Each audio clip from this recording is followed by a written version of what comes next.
पुष्णीतानं मम सद्बुद्धिं वृष्टिवासिष्ठवंशः लसतु श्रीमदानन्दतीर्थेन्दुर्नो हृदम्बरे यद्वचश्चन्द्रिका स्वान्तसन्तापं विनिकृन्तति भवति यदनुभावात् एडमुक्तोऽपि वाग्मी जडमतिरपिदन्तुर्जायते प्राज्ञमौलिः सकलवचनचेतो देवता भारती सा मम वचसि निधत्तां सन्निधिं मानसे च आपादमूलिपर्यन्तं गुरूणाम् आकृतिं स्मरेत् तेन विघ्नाः प्रणश्यन्ति सिद्ध्यन्ति च मनोरथाः जन्माद्यस्य यतोऽन्वयादितरतश्चार्थेष्वभिज्ञस्वराट् तेने ब्रह्महृदाय आदिकवये मुच्यन्ति यं सूरयः तेनो वारिमृदां यथा विनिमयो यत्र त्रिसर्गो मृषा धाम्ना स्वेन सदा निरस्तकुहकं सत्यं परमधीमहि यं प्रव्रजन्तमनुपेतमपेतकृत्यं द्वैपायनो विरहकातराजुहाव पुत्रेति तन्मयतया परमोऽपि नीलुः तं सर्वभूतहृदयं मुनिमानतोऽस्मि नारायणं नमस्कृत्य नरं चैव नरोत्तमं देवीं सरस्वतीं व्यासं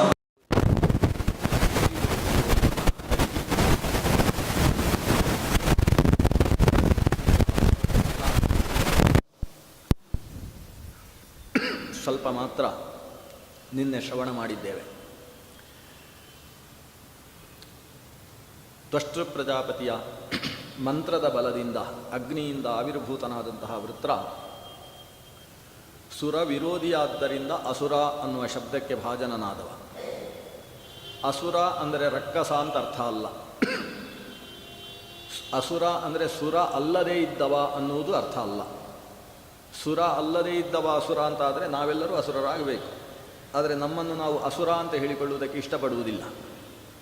ಅಸುರ ಅನ್ನುವುದಕ್ಕೆ ಸುರರನ್ನು ವಿರೋಧಿಸುವವ ಅಂತ ಅರ್ಥ. ಒಬ್ಬ ದೇವತೆಯೂ ಅಸುರ ಆಗಬಹುದು, ಒಬ್ಬ ಮನುಷ್ಯನೂ ಅಸುರ ಆಗಬಹುದು, ಒಬ್ಬ ದೈತ್ಯನೂ ಅಸುರ ಆಗಬಹುದು.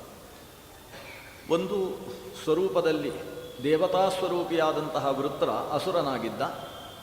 ದೇವತೆಗಳ ವಿದ್ವೇಷವನ್ನು ಮಾಡ್ತಾ ಇದ್ದಾನೆ. ಇಂದ್ರನ ಬ್ರಹ್ಮಹತ್ಯೆಯ ಕಾರಣದಿಂದ ಆತನನ್ನು ಸಂಹರಿಸುವುದಕ್ಕೋಸ್ಕರ ಯುದ್ಧದಲ್ಲಿ ಭಾಗಿಯಾದ. ಆದರೆ ವೇದಾಂತದ ಮಾತುಗಳು ಅವ ಆಡಿದ.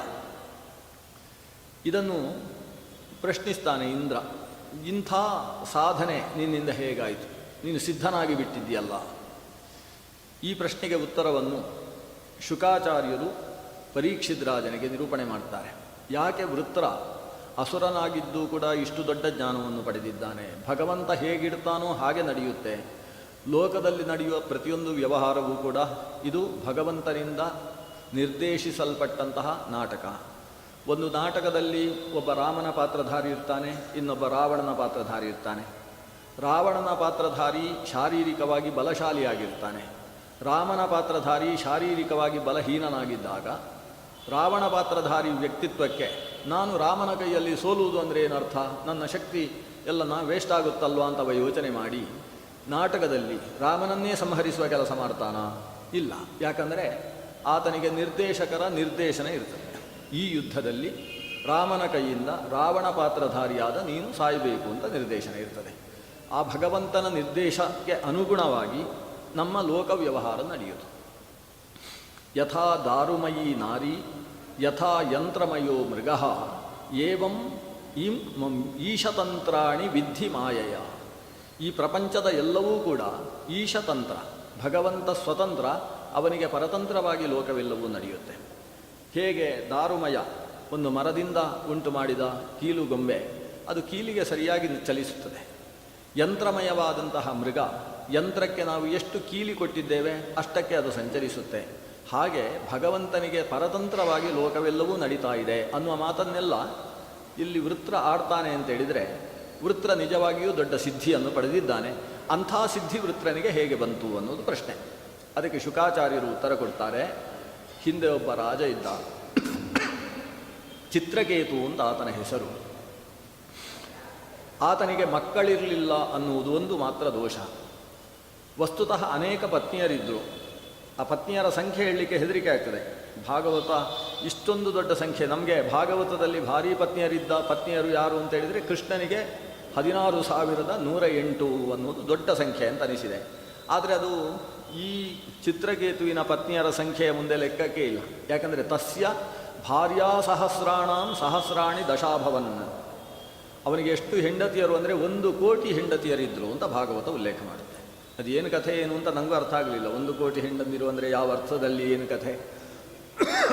ಕೃತಯುಗದಲ್ಲಿ ನಡೆದಂತಹ ಘಟನೆ.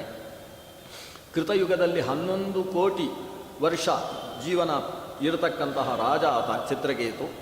ಅವನಿಗೆ 1,000,000 ಪತ್ನಿಯರಿದ್ದಾರೆ. ಆದರೂ 1,000,000 ಪತ್ನಿಯರಲ್ಲೂ ಒಂದು ಗಂಡು ಸಂತಾನ ಇಲ್ಲ. ನನಗೆ ಮಕ್ಕಳಿಲ್ಲ ಅನ್ನುವುದೇ ಆತನಿಗೆ ವೇದನೆಯಾಗಿ ಪರಿಣಮಿಸಿತು. ಏನೇನೋ ಯಜ್ಞಕರ್ಮಗಳನ್ನೆಲ್ಲ ಮಾಡಿದ.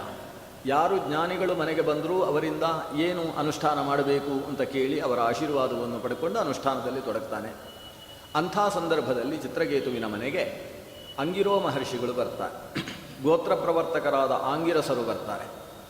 ಆಂಗಿರಸರ ಪಾದಕ್ಕೆ ಬಿದ್ದು ಈತ ತನ್ನ ವೇದನೆಯನ್ನು ಅವರಲ್ಲಿ ನಿವೇದನೆ ಮಾಡಿಕೊಂಡ. ಅದಕ್ಕೆಲ್ಲ ಜನ್ಮಾಂತರದ ಕರ್ಮ, ನಾವೇನು ಮಾಡಲಿಕ್ಕಾಗುವುದಿಲ್ಲ ಅಂತ ಸಮಾಧಾನ ಮಾಡಿದರು ಅಂಗಿರೋ ಮಹರ್ಷಿಗಳು. ಆದರೆ ಈತ ಅವರ ಕಾಲು ಹಿಡ್ಕೊಂಡು, ನನಗೆ ಗಂಡು ಸಂತಾನ ಆಗುವ ಹಾಗೆ ನೀವು ಅನುಗ್ರಹ ಮಾಡದೇ ಹೋದರೆ ನಾನು ನಿಮ್ಮ ಮುಂದೆ ಆತ್ಮಹತ್ಯೆ ಮಾಡಿಕೊಳ್ತೇನೆ ಅಂತ ಒಂದು ಹಠ ಹಿಡಿದ. ಈ ಆತ್ಮಹತ್ಯೆ ಬೆದರಿಕೆಯನ್ನು ಋಷಿಗಳ ಮುಂದೆ ಹಾಕಿದ. ಅವನ ಆ ಪ್ರಸಂಗವನ್ನು ನೋಡಿದ ಅಂಗಿರೋ ಮಹರ್ಷಿಗಳಿಗೆ ಕರುಣೆ ಉಕ್ಕಿತು. ಅವರು ಒಂದು ಮಾವಿನ ಹಣ್ಣನ್ನು ತೆಗೊಂಡು ಅದನ್ನು ಅಭಿಮಂತ್ರಣ ಮಾಡಿದರು. ಬಹುಶಃ ಈ ವ್ರತದ ಕಾಲ ಇರಬೇಕು, ಬಾಳೆಹಣ್ಣು ಬರೋಲ್ಲ ಅಂತ ಮಾವಿನ ಹಣ್ಣು ತೆಗೊಂಡಿರಬೇಕು. ಅಂತೂ ಮಾವಿನ ಹಣ್ಣನ್ನು ಪುಂಸವನ ಮಂತ್ರದಿಂದ ಅಭಿಮಂತ್ರಣೆ ಮಾಡಿ ಅದನ್ನು ರಾಜನ ಕೈಯಲ್ಲಿ ಕೊಟ್ಟು, ನಿನ್ನ ಪತ್ನಿಯರಲ್ಲಿ ಜ್ಯೇಷ್ಠಳು ಶ್ರೇಷ್ಠಳು ಆದ ಒಬ್ಬಾಕೆಗೆ ಈ ಹಣ್ಣನ್ನು ಕೊಡು.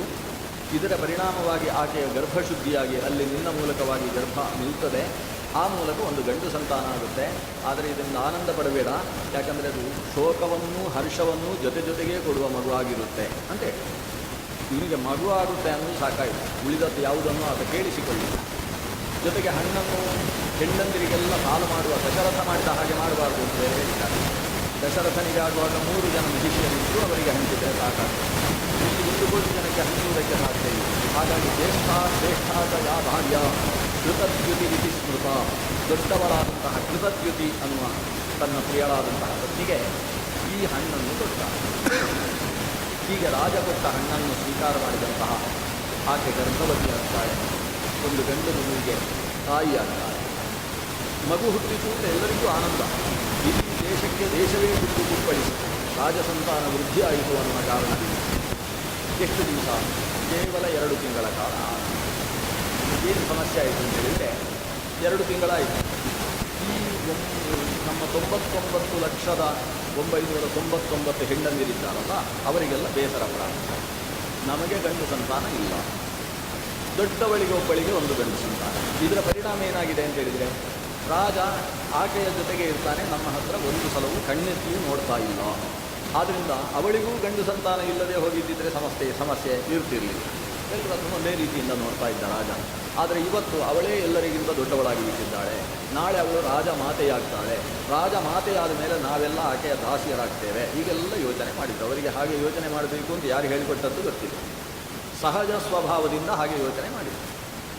ಮಾಡಿ ಕೊನೆಗೆ ಅವರೊಂದು ಮೀಟಿಂಗ್ ಮಾಡಿ, ಮಹಿಳಾ ಮಂಡಳಿ, ಅವರಿಗೆ ಬೇರೆ ಮನೆಯಿಂದ ಸೇರಿಸಿಕೊಳ್ಳುವ ಕೆಲಸ ಇಲ್ಲ.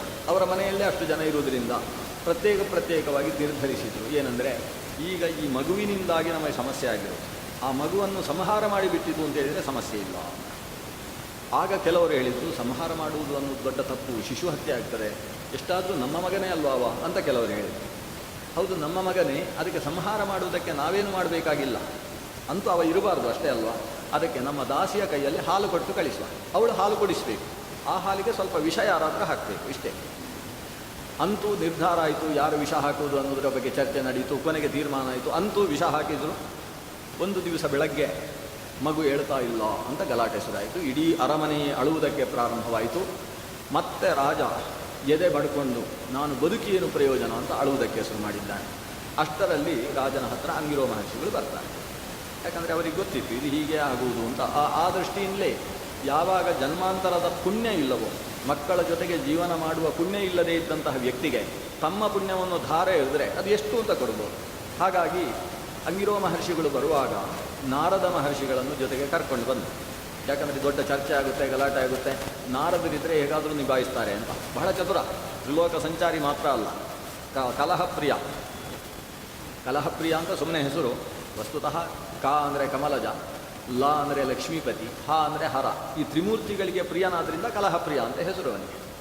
ಅಂತಹ ನಾರದರನ್ನು ಒಟ್ಟಿಗೆ ಕರ್ಕೊಂಡು ಅಲ್ಲಿಗೆ ಮಹರ್ಷಿಗಳು ಅಂಗಿರಸ್ಸುಗಳು ಬಂದವರು ಅವರು ಬಂದರು ಅಂತ ಆದ ಕೂಡಲೇ ರಾಜ ಅವರ ಹತ್ರ ಬಂದು ಗೋಗರೆಯುವುದಕ್ಕೆ ಪ್ರಾರಂಭಿಸಿದ. ನನಗೆ ಮಗು ಇಲ್ಲದೆ ಹೋದರೆ ನಾನು ಬದುಕಲಾರೆ. ನಾನು ಮಾತ್ರ ಅಲ್ಲ, ನನ್ನ ಹೆಂಡತಿಯೂ ಕೂಡ. ಹಿಂದೆ ಆಗಬೇಕಾದರೆ ಇವೊಬ್ಬನೇ ಆತ್ಮಹತ್ಯೆ ಬೆದರಿಕೆ ಹಾಕ್ಕೊಂಡಿದ್ದ. ಈಗ ಹಾಗಲ್ಲ. ಇವನ ಜ್ಯೇಷ್ಠ ಸತಿ ಕೃತದ್ಯುತಿ ಮತ್ತು ಈ ಚಿತ್ರಕೇತು ಇವರಿಬ್ಬರೂ ಕೂಡ ಆ ಮಗು ಇಲ್ಲದೆ ಹೋದರೆ ನಮ್ಮ ಬದುಕಿಗೆ ಅರ್ಥವೇ ಇಲ್ಲ. ಆದ್ದರಿಂದ ನಾವು ಸಾಯುವುದೇ ಸಿದ್ಧ. ಆದ್ದರಿಂದ ಮಗುವನ್ನು ಬದುಕಿಸಿಕೊಟ್ರೆ ಬದುಕ್ತೇವೆ. ಅಂಗಿರೋ ಮಹರ್ಷಿಗಳು ಒಂದಿಷ್ಟು ಉಪದೇಶ ಕೊಟ್ಟರು. ಅವರು ಹೇಳಿದರು, ಏನು ಸಂಬಂಧ? ತಂದೆ ಮಗು, ತಾಯಿ ಮಗು, ತಂದೆ ಹೆಂಡತಿ, ಇದೆಲ್ಲ ಎಷ್ಟರ ಸಂಬಂಧ? ಯಥಾ ಕಾಷ್ಠಂಚ ಕಾಷ್ಠಂಚ ಸಮೇಯಾತಾಂ ಮಹಾರ್ಣವೇ ಸಮೇತ್ಯ ಚ ವ್ಯಪೇಯಾತಾಂ ತಥಾ ಬಂಧು ಸಮಾಗಮ. ಇವನು ಮಗ, ಇವನು ಅಪ್ಪ ಅನ್ನುವ ಸಂಬಂಧ ಅತ್ಯಂತ ಸೂಕ್ಷ್ಮವಾದದ್ದು. ಅದು ಹೇಗೆ ದಕ್ಷಿಣ ಸಮುದ್ರ, ಪಶ್ಚಿಮ ಸಮುದ್ರದಲ್ಲಿ ಒಂದು ದೊಡ್ಡ ಮರದ ದಿಮ್ಮಿ ಮಳೆಗೆ ಸಿಕ್ಕಿ ಬಿತ್ತು. ಆ ಮರದ ದಿಮ್ಮಿ ಸಮುದ್ರದ ಅಲೆಗಳಲ್ಲಿ ಹೊಡೆಸಿಕೊಂಡು ದಕ್ಷಿಣ ಸಮುದ್ರಕ್ಕೆ ಬಂತು. ಹಾಗೆ ಪೂರ್ವ ಸಮುದ್ರದಲ್ಲಿ ಒಂದು ದೊಡ್ಡ ಮರದ ದಿಮ್ಮಿ ಬಿತ್ತು. ಅದು ಕೂಡ ದಕ್ಷಿಣ ಸಮುದ್ರಕ್ಕೆ ಅಲೆಗಳ ಪೆಟ್ಟಿಗೆ ತಿರುಗಿ ಬಂತು. ಎರಡೂ ಮರದ ದಿಮ್ಮಿಗಳು, ಮರದ ತುಂಡುಗಳು ಒಂದು ಕ್ಷಣ ಒಟ್ಟಿಗಿದ್ದವು. ಆಮೇಲೆ ಮತ್ತೊಂದು ಅಲೆ ಹೊಡೆದಾಗ ಎರಡು ಮರಗಳು ಮತ್ತೆ ದೂರ ಆದವು. ದೂರಾದ ಆ ಎರಡು ಮರಗಳು ಮತ್ತೆ ಇನ್ನೊಂದು ಬಾರಿ ಒಟ್ಟಾಗ್ತಾವೆ ಅಂತ ನಿಯಮ ಇಲ್ಲ. ಹೇಗೋ ತಥಾ ಬಂಧು ಸಮಾಗಮ. ಹಾಗೆ ತಂದೆ ಮಗ, ಗಂಡ ಹೆಂಡತಿ ಅನ್ನುವ ಸಂಬಂಧ. ಎಲ್ಲೋ ಯಾವುದೋ ಚೇತನ ಹುಟ್ಟಿದೆ, ಇನ್ನೆಲ್ಲೋ ಮತ್ಯಾವುದೋ ಚೇತನ ಹುಟ್ಟಿದೆ. ಆ ಎರಡು ಚೇತನಗಳ ಜಾತಕ ಎಲ್ಲೋ ಬಂತು, ಎರಡು ಆಗುತ್ತೆ ಅಂತ ಪುರೋಹಿತರು ಹೇಳಿದರು. ಮದುವೆ ಅಂತ ಆಯ್ತು ಅಷ್ಟೇ. ಆಮೇಲೆ ಕೆಲವು ಕ್ಷಣಗಳ ನಂತರ ದೂರ ಆಗ್ತದೆ. ದೂರ ಆದಮೇಲೆ ಮತ್ತೊಮ್ಮೆ ಅದು ಸೇರಲ್ಪಡುತ್ತದೆ ಅಂತ ನಿಶ್ಚಯ ಇಲ್ಲ. ತಂದೆ ಮಗುವಿನ ಸಂಬಂಧವೂ ಅಷ್ಟೇ. ಈ ಜೀವನ 100 ವರ್ಷ 120 ವರ್ಷ ಅನ್ನುವುದು ಕೂಡ ಒಂದು ಕಣ್ಣು ಮಿಟುಕಿಸುವಷ್ಟು ಕಾಲ. ಮನುಷ್ಯನ ದೀರ್ಘಾವಧಿ ಜನ್ಮಾಂತರಗಳ ಲೆಕ್ಕಾಚಾರವನ್ನು ಇಟ್ಟುಕೊಂಡಾಗ ನಮ್ಮ ಈ ಒಂದು ಜನ್ಮ ಅನ್ನುವುದು ಅತ್ಯಂತ ಸಂಕ್ಷಿಪ್ತವಾದಂತಹ ಕಾಲ. ಆದ್ದರಿಂದ ಇಷ್ಟಕ್ಕೋಸ್ಕರ ಯಾಕೆ ಬೇಸರ ಮಾಡಿಕೊಳ್ತೀವಿ? ಹೋಯ್ತಷ್ಟೇ, ಬಂತು ಹೊತ್ತು. ಋಣಾನುಬಂಧ ರೂಪೇಣ ಪಶುಪತ್ನಿ ಸುತಾಲಯ. ಸುತ ಅನ್ನುವುದು ಋಣಾನುಬಂಧ ಎಷ್ಟಿರುತ್ತೋ ಅಷ್ಟಿರುತ್ತೆ. ನಿನಗೆ ಋಣಾನುಬಂಧ ಇಲ್ಲದೆ ಹೋದರೂ ನಮ್ಮ ಪ್ರಯತ್ನದಿಂದ ಕೊಟ್ಟಿದ್ವಿ, ಹೋಯ್ತಷ್ಟೇ. ಇಷ್ಟೆಲ್ಲ ಹೇಳಿದಾಗ ಇವು ಆಳ್ತಾನೇ ಇದ್ದಾನೆ. ಅವರು ಹೇಳುವುದನ್ನು ಕೇಳಿಸಿಕೊಳ್ತಾನೇ ಇಲ್ಲ. ಈತ ಹೇಳ್ತಾನೆ, ನೀವು ಹೇಳಿದ ವೇದಾಂತ ಎಲ್ಲ ನನಗೆ ಅರ್ಥ ಆಗೋಲ್ಲ. ಅದು ಅರ್ಥ ಆಗಬೇಕಾದ್ರೆ ಮೊದಲು ಮಗ ಬದುಕಬೇಕು. ಮಗ ಬದುಕಿದ ಮೇಲೆ ಇದೆಲ್ಲ ಉಪನ್ಯಾಸ ಮಾಡಿ. ಮೊದಲು ನೀವು ಹೇಳಿದ್ದನ್ನು ನಾನು ನಂಬುವುದಕ್ಕೆ ಸಾಧ್ಯವೇ ಇಲ್ಲ. ಮಗ ಬದುಕಬೇಕು, ಇಲ್ಲ ನಾನು ಸಾಯಬೇಕು. ಕೊನೆಗೆ ನಾರದರು ಹೇಳಿದರು, ಹಾಗಾದರೆ ಒಂದು ಕೆಲಸ ಮಾಡೋಣ. ಸತ್ತ ಮಗುವನ್ನು ನಾವು ಕರೆಸ್ತೇವೆ. ಆಕಾಶದಲ್ಲಿ ಆ ಮಗು ಈ ಶರೀರಕ್ಕೆ ಸದೃಶವಾದ ಶರೀರದಲ್ಲಿ ನಿಲ್ತದೆ. ನಿಂತ ಮಗುವಿನ ಹತ್ರ ನಾವು ಹೇಳ್ತೇವೆ, ಬಂದು ಈ ಶರೀರಕ್ಕೆ ಸೇರ್ಕೊ ಮಗು, ತಂದೆ ಅಳ್ತಾ ಇದ್ದಾನೆ ಅಂತ ಹೇಳ್ತೇವೆ. ಆಗ ಪ್ರಸಂಗ ಏನಾಗುತ್ತೆ ಅಂತ ನೀನು ನೋಡಬೇಕು. ಸರಿ, ಆಗಬಹುದು. ನಾನು ಹೇಳಿದರೆ ಮಗು ಈ ಶರೀರಕ್ಕೆ ಸೇರಿಯೇ ಸೇರ್ತದೆ ಅಂತ ಅಪ್ಪ ದೃಢವಾಗಿ ಹೇಳಿದ. ಅಮ್ಮನಂತೂ ದೃಢವಾಗಿ ಹೇಳಿದ. ಮಗುವನ್ನು ತರಿಸಿತು. ನಾರದರು ಮತ್ತು ಅಂಗಿರೋ ಮಹರ್ಷಿಗಳು ತಮ್ಮ ತಪಃಪ್ರಭಾವದಿಂದ ಆ ಚೇತನವನ್ನು ತರಿಸಿದರು. ಚೇತನವನ್ನು ತರಿಸಿ ಅದರಲ್ಲಿ ಹೇಳಿದರು, ನೋಡು, ನಿಮ್ಮ ತಂದೆ ತಾಯಿ ಸಾಯಲಿಕ್ಕೆ ಬಿದ್ದಿದ್ದಾರೆ, ಬೇಗ ಈ ಶರೀರವನ್ನು ಪ್ರವೇಶ ಮಾಡು. ಆ ಮಗು ಕೇಳುತ್ತೆ, ಕಸ್ಮಿನ್ ಜನ್ಮನ್ಯಮಿ ಬ್ರಹ್ಮನ್ ಪಿತರೋ ಮಾತರೋ ಭವನ್ ಕರ್ಮಭಿಬ್ರಾಹ್ಮ್ಯಮಾಣಸ್ಯ ದೇವತಿರಿಯಂಗ್ ನರಾದಿಶು. ಯಾವ ಜನ್ಮದ ಅಪ್ಪ ಇವ, ಯಾವ ಜನ್ಮದ ಅಮ್ಮ ಇವಳು ಅಂತ ಕೇಳುತ್ತಾರೆ. ಕಸ್ಮಿನ್ ಜನ್ಮನ್ಯಮಿ ಬ್ರಹ್ಮನ್ ಪಿತರಃ ಮಾತರೋ ಭವನ್. ಯಾವ ಜನ್ಮದ ಅಪ್ಪ ಅಂತ ಹೇಳುವುದಿಲ್ಲ, ಯಾವ ಜನ್ಮದ ಅಪ್ಪಂದಿರು ಅಂತ ಕೇಳುತ್ತೆ. ಯಾವ ಜನ್ಮದ ಅಮ್ಮಂದಿರು ಅಂದರೆ ಅದು ಶರೀರ ತ್ಯಾಗ ಮಾಡಿದ ಮೇಲೆ ಅದಕ್ಕೆ ತನ್ನ ಹಿಂದಿನ ಎಲ್ಲ ಜನ್ಮಗಳ ಪರಿವೆ ಬರ್ತಾ ಅದರಲ್ಲಿ ಯಾವ ಜನ್ಮದ ತಂದೆ ತಾಯಿಯರೂ ನೆನಪಾಗುವುದಿಲ್ಲ. ಅದಕ್ಕೆ ನೆನಪಾಗುವುದು ಎಷ್ಟು ಅಂತ ಹೇಳಿದರೆ, ನನ್ನನ್ನು ಎಲ್ಲ ಜನ್ಮದಲ್ಲೂ ಹುಟ್ಟಿಸಿದ ತಂದೆ ಅಂದರೆ ಭಗವಂತ, ಎಲ್ಲ ಜನ್ಮದಲ್ಲೂ ಸಾಯಿಸಿದ ಅಪ್ಪ ಅಂತ ಹೇಳಿದರೆ ಅವನೇ, ಎಲ್ಲ ಜನ್ಮದಲ್ಲೂ ಹುಟ್ಟು ಸಾವಿಗೆ ಕಾರಣೀಭೂತವಾದಂತಹ ಚೇತನ ಪರಮಚೇತನ ಅನಿಸಿದ ಪರಮಾತ್ಮ ಅಂತ. ಯಾಕಂದರೆ ಈ ಒಂದು ಶರೀರಕ್ಕೆ ತಂದವ ತಂದೆ ಹೇಗಾಗ್ತಾನೆ? ನೀ ತಂದೆ ನಾ ಬಂದೆ ನೀಯನ್ನ ತಂದೆ, 84 ಲಕ್ಷ ಯೋನಿಗಳಲ್ಲಿ ನೀ ತಂದೆ ನಾ ಬಂದೆ ನೀಯನ್ನ ತಂದೆ ಅಂತ ದಾಸರು ಹಾಡ್ತಾನೆ. ತಂದವನಿಗೆ ತಂದೆ ಅಂತ ಹೆಸರು. ಒಂದು ಯೋನಿಯಲ್ಲಿ ತಂದವ ತಂದೆ ಅಂತ ಅನಿಸಿಕೊಳ್ಳುವುದಿಲ್ಲ. ಎಲ್ಲ ಯೋನಿಗಳಲ್ಲೂ ನಮ್ಮನ್ನು ತಂದಿರತಕ್ಕಂತಹ ಪರಮಪುರುಷ ಮಾತ್ರ ತಂದೆ ಅಂತ ಕರೆಸಿಕೊಳ್ತಾನೆ. ಈ ತಂದೆ ಯಾವ ಜನ್ಮದ ತಂದೆ? ಮಗುವಿನ ಒಂದು ಮಾತು ಸಾಕಾಯಿತು ಆ ತಂದೆ ತಾಯಿಯರಿಗೆ ವೈರಾಗ್ಯ ಹುಟ್ಟುವುದಕ್ಕೆ. ತಂದೆ ತಾಯಿಯ ಜೊತೆಗೆ ಕೂಡ್ತಾನೆ, ಚಿತ್ರಕೇತು ತನ್ನ ಪತ್ನಿಯ ಜೊತೆಗೆ ವಿಮರ್ಶೆ ಮಾಡ್ತಾನೆ. ಹೌದಲ್ವಾ, ನಾವು ಈ ಒಂದು ಜನ್ಮಕ್ಕಲ್ವ ತಂದೆ, ಹಾಗಾದರೆ ಆ ಮಗುವಿಗೂ ನಮಗೆ ಏನು ಸಂಬಂಧ ಇತ್ತು? ಮಗುವಿನಿಂದಾಗಿ ನಾವು ಉದ್ಧಾರ ಆಗುವುದು, ನಮ್ಮಿಂದಾಗಿ ಮಗು ಸಾಕಿ ಸಲಹಲ್ಪಡುವುದು ಅನ್ನೋದಕ್ಕೆ ಏನು ಅರ್ಥ ಇದೆ? ಇದು ಕೇವಲ ಮಾಯೆ. ನಾವು ನಾವಾಗಿ ಭ್ರಮಿಸಿಕೊಂಡು ನಮ್ಮ ಮಮಕಾರ ಅಹಂಕಾರಗಳ ಕಾರಣದಿಂದಾಗಿ ಈ ತೊಳಲಾಟದಲ್ಲಿ ಸಿಕ್ಕಿ ಹಾಕಿಕೊಂಡಿದ್ದೇವೆ. ಅಧಷ್ಟ ಮೂಲಾನ್ಯನುಸಂತತಾನಿ ಕರ್ಮಾನುಬಂಧೀನಿ ಮನುಷ್ಯಲೋಕೆ. ನಮ್ಮ ಕರ್ಮದ ಅನುಬಂಧದ ಕಾರಣದಿಂದ ಇಲ್ಲೆಲ್ಲ ನಮ್ಮ ಗಂಟುಗಳು ಸಿಕ್ಕಿ ಹಾಕಿಕೊಂಡಿದ್ದಾವೆ. ಇದರಿಂದ ಬಿಡಿಸಿಕೊಳ್ಳುವುದೇ ನಿಜವಾದ ಜೀವನ. ಅದರಿಂದ ಗಂಟುಗಳನ್ನು ಮತ್ತೆ ಮತ್ತೆ ಗಟ್ಟಿ ಮಾಡಿಕೊಳ್ಳುವುದು ಜೀವನ ಅಲ್ಲ. ಸಂಸಾರದ ಬಂಧವೆನ್ನಂತಹ ಗಂಟುಗಳನ್ನು ಬಿಡಿಸಿಕೊಳ್ಳುವುದೇ ನಿಜವಾದ ಜೀವನ. ಆದ್ದರಿಂದ ಇದನ್ನು ಬಿಡಿಸಿಕೊಳ್ಳುವುದಕ್ಕೆ ಪ್ರಯತ್ನಿಸಿರಿ. ಗಂಡ ಹೆಂಡತಿ ಇಬ್ಬರೂ ಕೂಡ ಸಮಾನ ಚಿತ್ತರಾಗಿ ಯೋಚನೆ ಮಾಡಿದರು. ರಾಜ ತನ್ನ ಮಂತ್ರಿಗಳನ್ನೆಲ್ಲ ಕರೆಸಿದ. ಮಂತ್ರಿಗಳಿಗೆ ಸಿಂಹಾಸನದ ಜವಾಬ್ದಾರಿಯನ್ನು ಕೊಟ್ಟ. ಮುಂದಕ್ಕೆ ಈ ಸಿಂಹಾಸನದಲ್ಲಿ ಯಾರು ರಾಜ್ಯವಾಳಬೇಕು ಅನ್ನುವುದಕ್ಕೆ ವ್ಯವಸ್ಥೆಯನ್ನು ಮಾಡಿ ತನ್ನ ಪತ್ನಿಯ ಜೊತೆಗೆ ಕಾಡಿಗೆ ಹೋಗಿ ತಪಸ್ಸು ಮಾಡ್ತಾ ಇದ್ದಾನೆ. ಕೆಲವು ಕಾಲದಲ್ಲಿ ಪತ್ನಿ ಮೃತಳಾಗ್ತಾರೆ. ತಾನೊಬ್ಬನೇ ತಪಸ್ಸು ಮಾಡ್ತಾನೆ. ತಾನು ತಪಸ್ಸು ಮಾಡ್ತಾ ವಿದ್ಯಾಧರತ್ವವನ್ನು ಪಡಿತಾನೆ. ವಿದ್ಯಾಧರ ಅನ್ನುವ ಸ್ಥಾನವನ್ನು ಪಡಿತಾನೆ. ಆ ಸ್ಥಾನವನ್ನು ಪಡೆದು ಆತ ಒಂದು ಬಾರಿ ಆಕಾಶ ಮಾರ್ಗದಲ್ಲಿ ಸಂಚಾರ ಮಾಡ್ತಾ ಇರ್ತಾನೆ. ಚಿತ್ರಕೇತು ವಿದ್ಯಾಧರನಾಗಿ ಆಕಾಶ ಮಾರ್ಗದಲ್ಲಿ ಸಂಚಾರ ಮಾಡ್ತಾ ಇದ್ದಾನೆ. ಹಾಗೆ ಹೋಗ್ತಾ ಇರಬೇಕಾದ್ರೆ ಕೈಲಾಸ ಪರ್ವತದ ಹತ್ತಿರ ಬರ್ತಾನೆ. ಅಲ್ಲಿ ರುದ್ರದೇವರನ್ನು ಸಪತ್ನೀಕರನ್ನು ಕಾಣ್ತಾನೆ. ರುದ್ರದೇವರು ಪಾರ್ವತೀದೇವಿಯ ಜೊತೆಗೆ ಏಕಾಸನಾರೂಢರಾಗಿ ಇದ್ದರು. ಇದನ್ನು ನೋಡಿ ಅವನಿಗೆ ಒಳ್ಳೆಯ ಅಟ್ಟಹಾಸ ಮಾಡಿಬಿಡ್ತಾನೆ. ಯಾಕಂದರೆ ಎದುರುಗಡೆ ಸನಕ ಸನಂದನ ಮೊದಲಾದಂತಹ ಕುಮಾರರು ಸನ್ಯಾಸಿಗಳಿದ್ದಾರೆ. ದುರ್ವಾಸರೇ ಮೊದಲಾದಂತಹ ತಪಸ್ವಿಗಳು ಮುಂಭಾಗದಲ್ಲಿದ್ದಾರೆ. ಈ ಎಲ್ಲ ತಪಸ್ವಿಗಳ ಮುಂದೆ, ಸನ್ಯಾಸಿಗಳ ಮುಂದೆ ರುದ್ರದೇವರು ತನ್ನ ಶರೀರದಲ್ಲಿ ಸರಿಯಾಗಿ ಬಟ್ಟೆ ಇಲ್ಲದೆ ತನ್ನ ಪತ್ನಿಯನ್ನು ತನ್ನ ತೊಡೆಯ ಮೇಲೆ ಕೂಡಿಸಿಕೊಂಡಿರತಕ್ಕಂತಹ ಈ ವಿಶಿಷ್ಟವಾದ ಪರಿಯನ್ನು ನೋಡಿದಂತಹ ಆತ ನಕ್ಕು ಬಿಟ್ಟದ್ದು ಮಾತ್ರ ಅಲ್ಲ, ಹೇಳ್ತಾನೆ.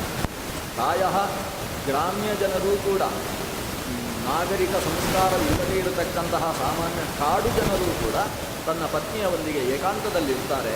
ಅಂಥಲ್ಲಿ ಲೋಕಕ್ಕೆಲ್ಲ ಹೀಗಿರಬೇಕು ಅಂತ ನಿಯಮನ ಮಾಡತಕ್ಕಂತಹ ಈ ರುದ್ರದೇವ, ನೀನು ಈ ಎಲ್ಲ ಸನ್ಯಾಸಿಗಳ ಮುಂದೆ ಹೀಗೆ ಪತ್ನಿಯನ್ನು ಮೇಲೆ ಕೂಡಿಸಿಕೊಂಡು ಆಸನಾರೂಢನಾಗುವುದು ಅಂದರೆ ಏನರ್ಥ ಅಂತ ಹೇಳ್ತಾರೆ. ನಕ್ಕೊಂಡೇ ಹೇಳ್ತಾರೆ. ಇದನ್ನು ಕೇಳಿದರೆ ರುದ್ರನಿಗೇನು ಸಿಟ್ಟು ಬರುವುದು. ರುದ್ರ ಶಾಂತವಾಗಿದ್ದಾನೆ. ಆದರೆ ಪಾರ್ವತೀದೇವಿಗೆ ಅದನ್ನು ಕೇಳಿ ಸಹಿಸುವುದಕ್ಕೆ ಆಗುವುದಿಲ್ಲ. ಆಕೆ ಕೇಳ್ತಾಳೆ, ನಾನು ಈ ಲೋಕದಲ್ಲಿ ಹೀಗಿರಬೇಕು ಅಂತ ನನ್ನ ಗಂಡನಿಗೆ ಹೇಳುವವ ಚತುರ್ಮುಖ ಬ್ರಹ್ಮ ಅಂತ ಅಂದ್ಕೊಂಡಿದ್ದೆ. ಆದರೆ ಚತುರ್ಮುಖ ಬ್ರಹ್ಮ ಮಾತ್ರ ಅಲ್ಲ ನನ್ನ ಗಂಡನಿಗೆ ಬುದ್ಧಿ ಹೇಳ್ತಕ್ಕಂಥವ. ಲೋಕದಲ್ಲಿ ಅದೆಷ್ಟೋ ಜನ ಇದ್ದಾರೆ, ಅಂಥವರಲ್ಲಿ ಇವನು ಒಬ್ಬ ಅಂತ ತಮಾಷೆ ಮಾಡೋದಕ್ಕೆ ಶುರು. ಇವನು ಒಬ್ಬ ನಮ್ಮ ಗಂಡನಿಗೆ ಬುದ್ಧಿ ಹೇಳುವವ. ಹಾಗಾದರೆ ಎಷ್ಟು ಜನ ಈ ಶಾಸ್ತ್ರರು ಇದ್ದಾರೆ? ಲೋಕಕ್ಕೆಲ್ಲ ಶಾಸ್ತ್ರು ಅನಿಸಿದವ ನನ್ನ ಪತಿ.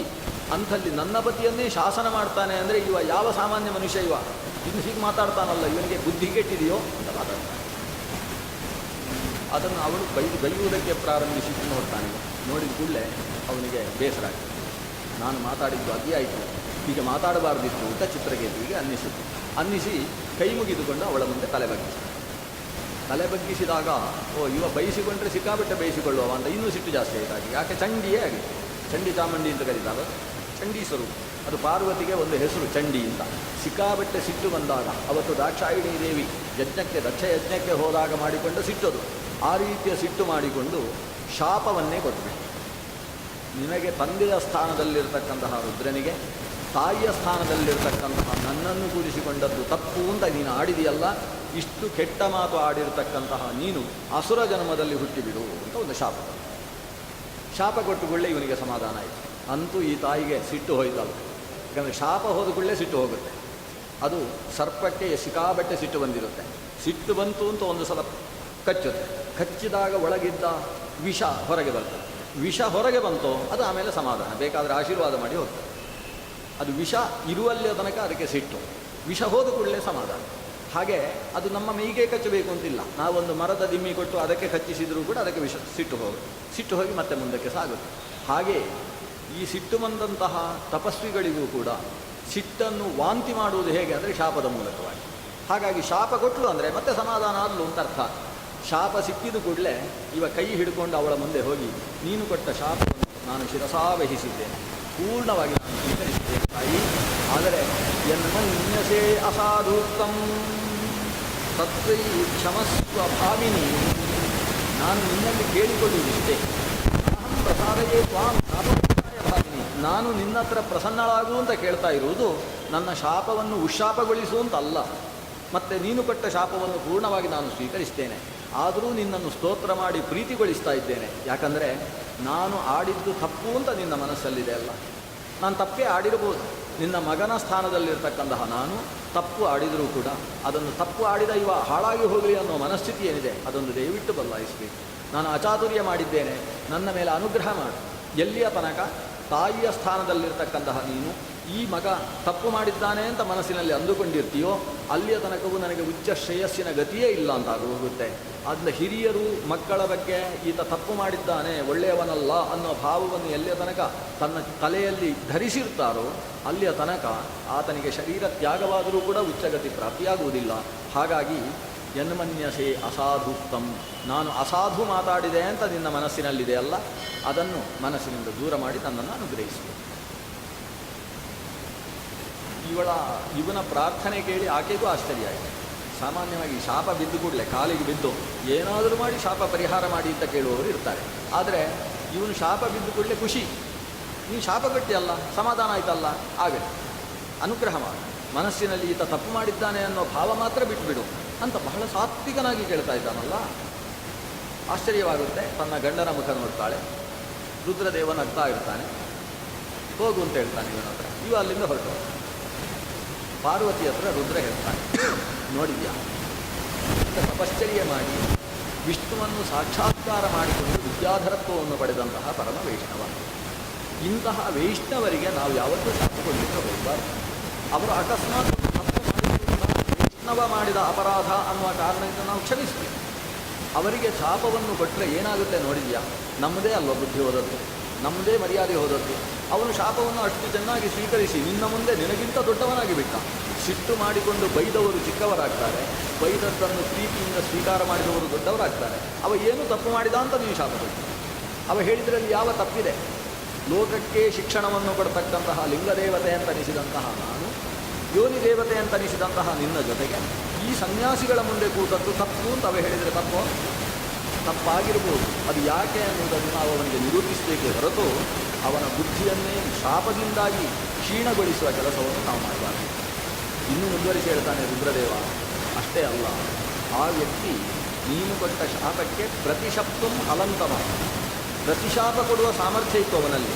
ವಿಷ್ಣುವನ್ನು ಧ್ಯಾನ ಮಾಡಿ ಅವನು ಪ್ರತಿಯಾಗಿ ನಿನಗೆ ಶಾಪ ಕೊಡುವುದಿತ್ತು. ಯೋಗ್ಯತೆಯಲ್ಲಿ ಬಹಳ ಕೆಳಗಿನವನಾದರೂ ಒಂದು ಸಂದರ್ಭದಲ್ಲಿ ಶಾಪ ಕೊಡುವ ಶಕ್ತಿ ಅವರಿಗೆ ಇರುತ್ತದೆ, ಕೊಡಬಹುದಿತ್ತು.